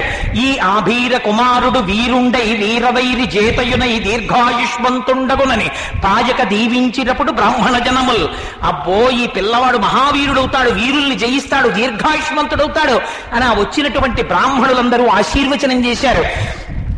పొంగిపోతున్నారు అందరూ. అక్కడ ఉన్నటువంటి ఈ గోపాల బాలురున్నారే వీళ్ళు మాత్రం కంచుకములు తలకట్లను కాంచన భూషాంబరములు మెరయగా గోపకు లేతించిరి మంచి పదార్థములు కొనుచు మాధవు చూడన్. మా లక్ష్మీదేవి ధవుడు భర్త, అక్కడ లక్ష్మి భర్త పుట్టాడు. ఆ గోపాల బాలురు వచ్చేటప్పుడు మాత్రం వాళ్ళకు చిన్న టీవీ. ఎందుకని? రాజుగారింటికి వెడుతున్నాం మనం, నందుడింటికి. నందుడికి కొడుకు పుట్టాట. మనం ఇలా చింకి చొక్కాలు అవి వేసుకుంటే అలాగా బీరువాలో ఉంది చూడమే, పెద్దంచు ఇస్త్రీ పంచ పట అని ఆ పెద్దంచు పంచ కట్టుకుని దాని మీద పట్టులాల్చి వేసుకుని ఓ ఉత్తరీయం వేసుకుని కంచుకములు తలకట్లును చక్కగా తలకట్లు కట్టుకుని ఇంట్లో ఉన్న నగలేవో వేసేసుకుని చాలా బడాయిగా బహుమతులు పట్టుకుని అప్పుడు వాళ్ళు నందప్రభు దగ్గరికి వెళ్ళారట. ప్రభు చాలా సంతోషం మీకు కొడుకు పుట్టాట అని అభినందనలు చెప్పారు. అక్కడ ఎవరెవరి మనస్తత్వాలు ఎలా ఉంటాయో వాళ్ళ తెలిసి తెలియని అమాయకత్వం. మంచి పదార్థములు కొనుచు మాధవు చూడన్. లక్ష్మి పుట్టిన చోట ఐశ్వర్యం లేకపోవడం ఏమిటి? వాళ్ళు మంచి పదార్థాలు పట్టుకుని వాళ్ళు వచ్చేసారు. ఈ పిల్లవాడిని పడుకోబెట్టి నీళ్లు పొయ్యాలి. ఇప్పుడు చంటి పిల్లాడికి నీళ్లు పోయడం అంటే అదే సామాన్యమైన విషయం కాదు. ఏదో ల్యాబొరేటరీలో చాలా ప్రమాదకరమైన కెమికల్ ని హ్యాండిల్ చేయడం ఎటువంటిదో కొత్తగా జన్మించినటువంటి పిల్లవాడికి నీళ్లు పోయడం అంత కష్టం. అమ్మే అవచ్చు, కానీ అది మాత్రం రాదు. అందుకని అమ్మమ్మనో నాయనమ్మనో పిలిపిస్తారు. అప్పుడు వాళ్ళ సంతోషం ఎంత సంతోషమో, వంశం పెరిగిందని. ఆ రెండు కాళ్ళు చాపుకుని ఆ తొడల మీద పిల్లాడిని పడుకోబెట్టుకుని ఆ నీళ్లు తీసుకొచ్చి ఆ పిల్లాడికి పోసి వాడు ఉక్కిరి బిక్కిరి అవ్వకుండా వాడికి నలుగు పెట్టి వాడి మీద వెటకారాలాడుతూ వాడి మీద హాస్యోక్తులు వేస్తూ వాడికి నీళ్లు పోస్తుంటే ఇంతోటి వేడి నీళ్లు పోసుకునేటప్పటికి ఎర్రగా అయిపోయి ఆ ఇంతోటి జుత్తు చూసి తాతగారి జుత్తా, తండ్రి గారి జుత్తా, మేనమామ జుత్తా 10 రకాల. ఎంత అందమో నిజంగా. పిల్లలకి స్నానం చేయించడం అనేటటువంటిది ఇంట్లో ఒక గొప్ప మంగళ స్నానమే నా దృష్టిలో. అందుకని ఆ వృద్ధులైనటువంటి గోపకాంతల్ని తీసుకొచ్చారు. ఆయన్ని పడుకోబెట్టి వాళ్ళు నీళ్లు పోస్తున్నారు. పోతన గారు అంటారు, పలుతోయంబుల జగముల పలుతోయంబుల ముంచి భాషిల్లుడు పలు తోయగాడు పల్లవ లలనాజరకల తోయములందు చలగుచు తడియన్. వీళ్ళకి తెలియదు ఆయన ఎవరో తెలుసా? యుగాంతం చేసేటప్పుడు నీటితో ఈ లోకాలన్నింటినీ ముంచేసి తానొక్కడు వటపత్రశాయిగా ఒక రావి ఆకు మీద కాలి బొటన వేలు నోట్లో పెట్టుకుని చీకుతూ పడుకుంటాడు. అలాంటి వారిని తెలియక వీళ్ళందరూ ఒళ్ళో పడుకోపెట్టేసుకుని నీళ్లు పోసేసి మురిసిపోతున్నారు పాపం. అందులో ఎలాగా? బాలునికి నూనె తలయంటి పసుపు రాసి బోరు కాడించి హరి రక్ష పొమ్మటంచు జలము లొక కొన్ని చుట్టి రాచల్లి దీవించి పాడిరయ్యు విదలెల్లా. ఏమదృష్టం అంటే ఆ కోపకాంతలది. వాళ్ళకి ఏమీ తెలియదు, వాళ్ళు ఏం చదువుకోవాలి వేదం ఉపనిషత్తులు. కానీ ఆ పిల్లాడికి ఒంటి నిండా స్నానం చేయించేసి వాడికి ఒంటికి చర్మానికి ఏమీ వ్యాధులు రాకూడదని కాస్త పసుపు రాసేసి చక్కగా నలుగుపిండి పెట్టేసి అదంతా ఒళ్ళు నలిచేసి ఆ బుర్రకి కాస్త నూనె పెట్టి గట్టిగా నొక్కకుండా ఏదో ఒరే బుట్టడు కొడుకులు, 2 బుట్టల మనవలు, 3 బట్టల మునమనవలు, 4 బుట్టల ఇనిమనవలు అని చెప్పి వాడికి ఆశీర్వచనం చేసేసి స్నానం అంతా చేయించిన తర్వాత పిల్లాడికి తల ఇలా నిలబెట్టడం రాదు, ఇలా ఇలా పడిపోతూ ఉంటుంది. ఆ వెనకాతల చెయ్యేసి పట్టుకుని ఇలా చేతి మీద పడుకోబెట్టడం ఒక పెద్ద కళ. అలా పడుకోబెట్టుకుని మళ్ళీ వీడిని రక్షించాలి. అందుకు నీళ్లు తీసి వాడి బుర్ర చుట్టూ 3 మాటలు తిప్పి శ్రీరామరక్ష 1000 ఏళ్ళు ఆయుష్ 1000 ఏళ్ళు 5వ వాడికి ఆశీర్వచనం చేస్తే పోతన గారు లైవ్ టెలికాస్ట్ ఇచ్చారు. ఇవన్నీ ఎవరికి చేస్తున్నారు? జగదీశ్వరుడికి చేస్తున్నారు వీళ్ళు. ఆయన్ని కూర్చోపెట్టుకుని ఒళ్ళో బాలునికి నూనె తలయంటి పసుపు రాసి బోరు కాడించి హరిరక్ష పొమ్మటంచు జలము లొక కొన్ని చుట్టి రాచల్లి దీవించి పాడిరయ్యు విదలెల్లా. పైగా ఆయన్ని పడుకోబెట్టుకుని విచిత్రమైనటువంటి జానపద పాటలు ఇళ్లలో పాడుతుంటారే. పిల్లలు ఎవరైనా పుట్టారనుకోండి, ఆ పిల్లల్ని ఉయ్యాల్లో పడుకోబెట్టి విచిత్రమైన పాటలన్నీ పాడుతుంటారు నాయనమ్మల వాళ్ళు. సరే, ఇప్పుడు నేను అవన్నీ పాడితే బాగుండదు, అందుకని అవన్నీ పాటలు పాడుతుంటారు.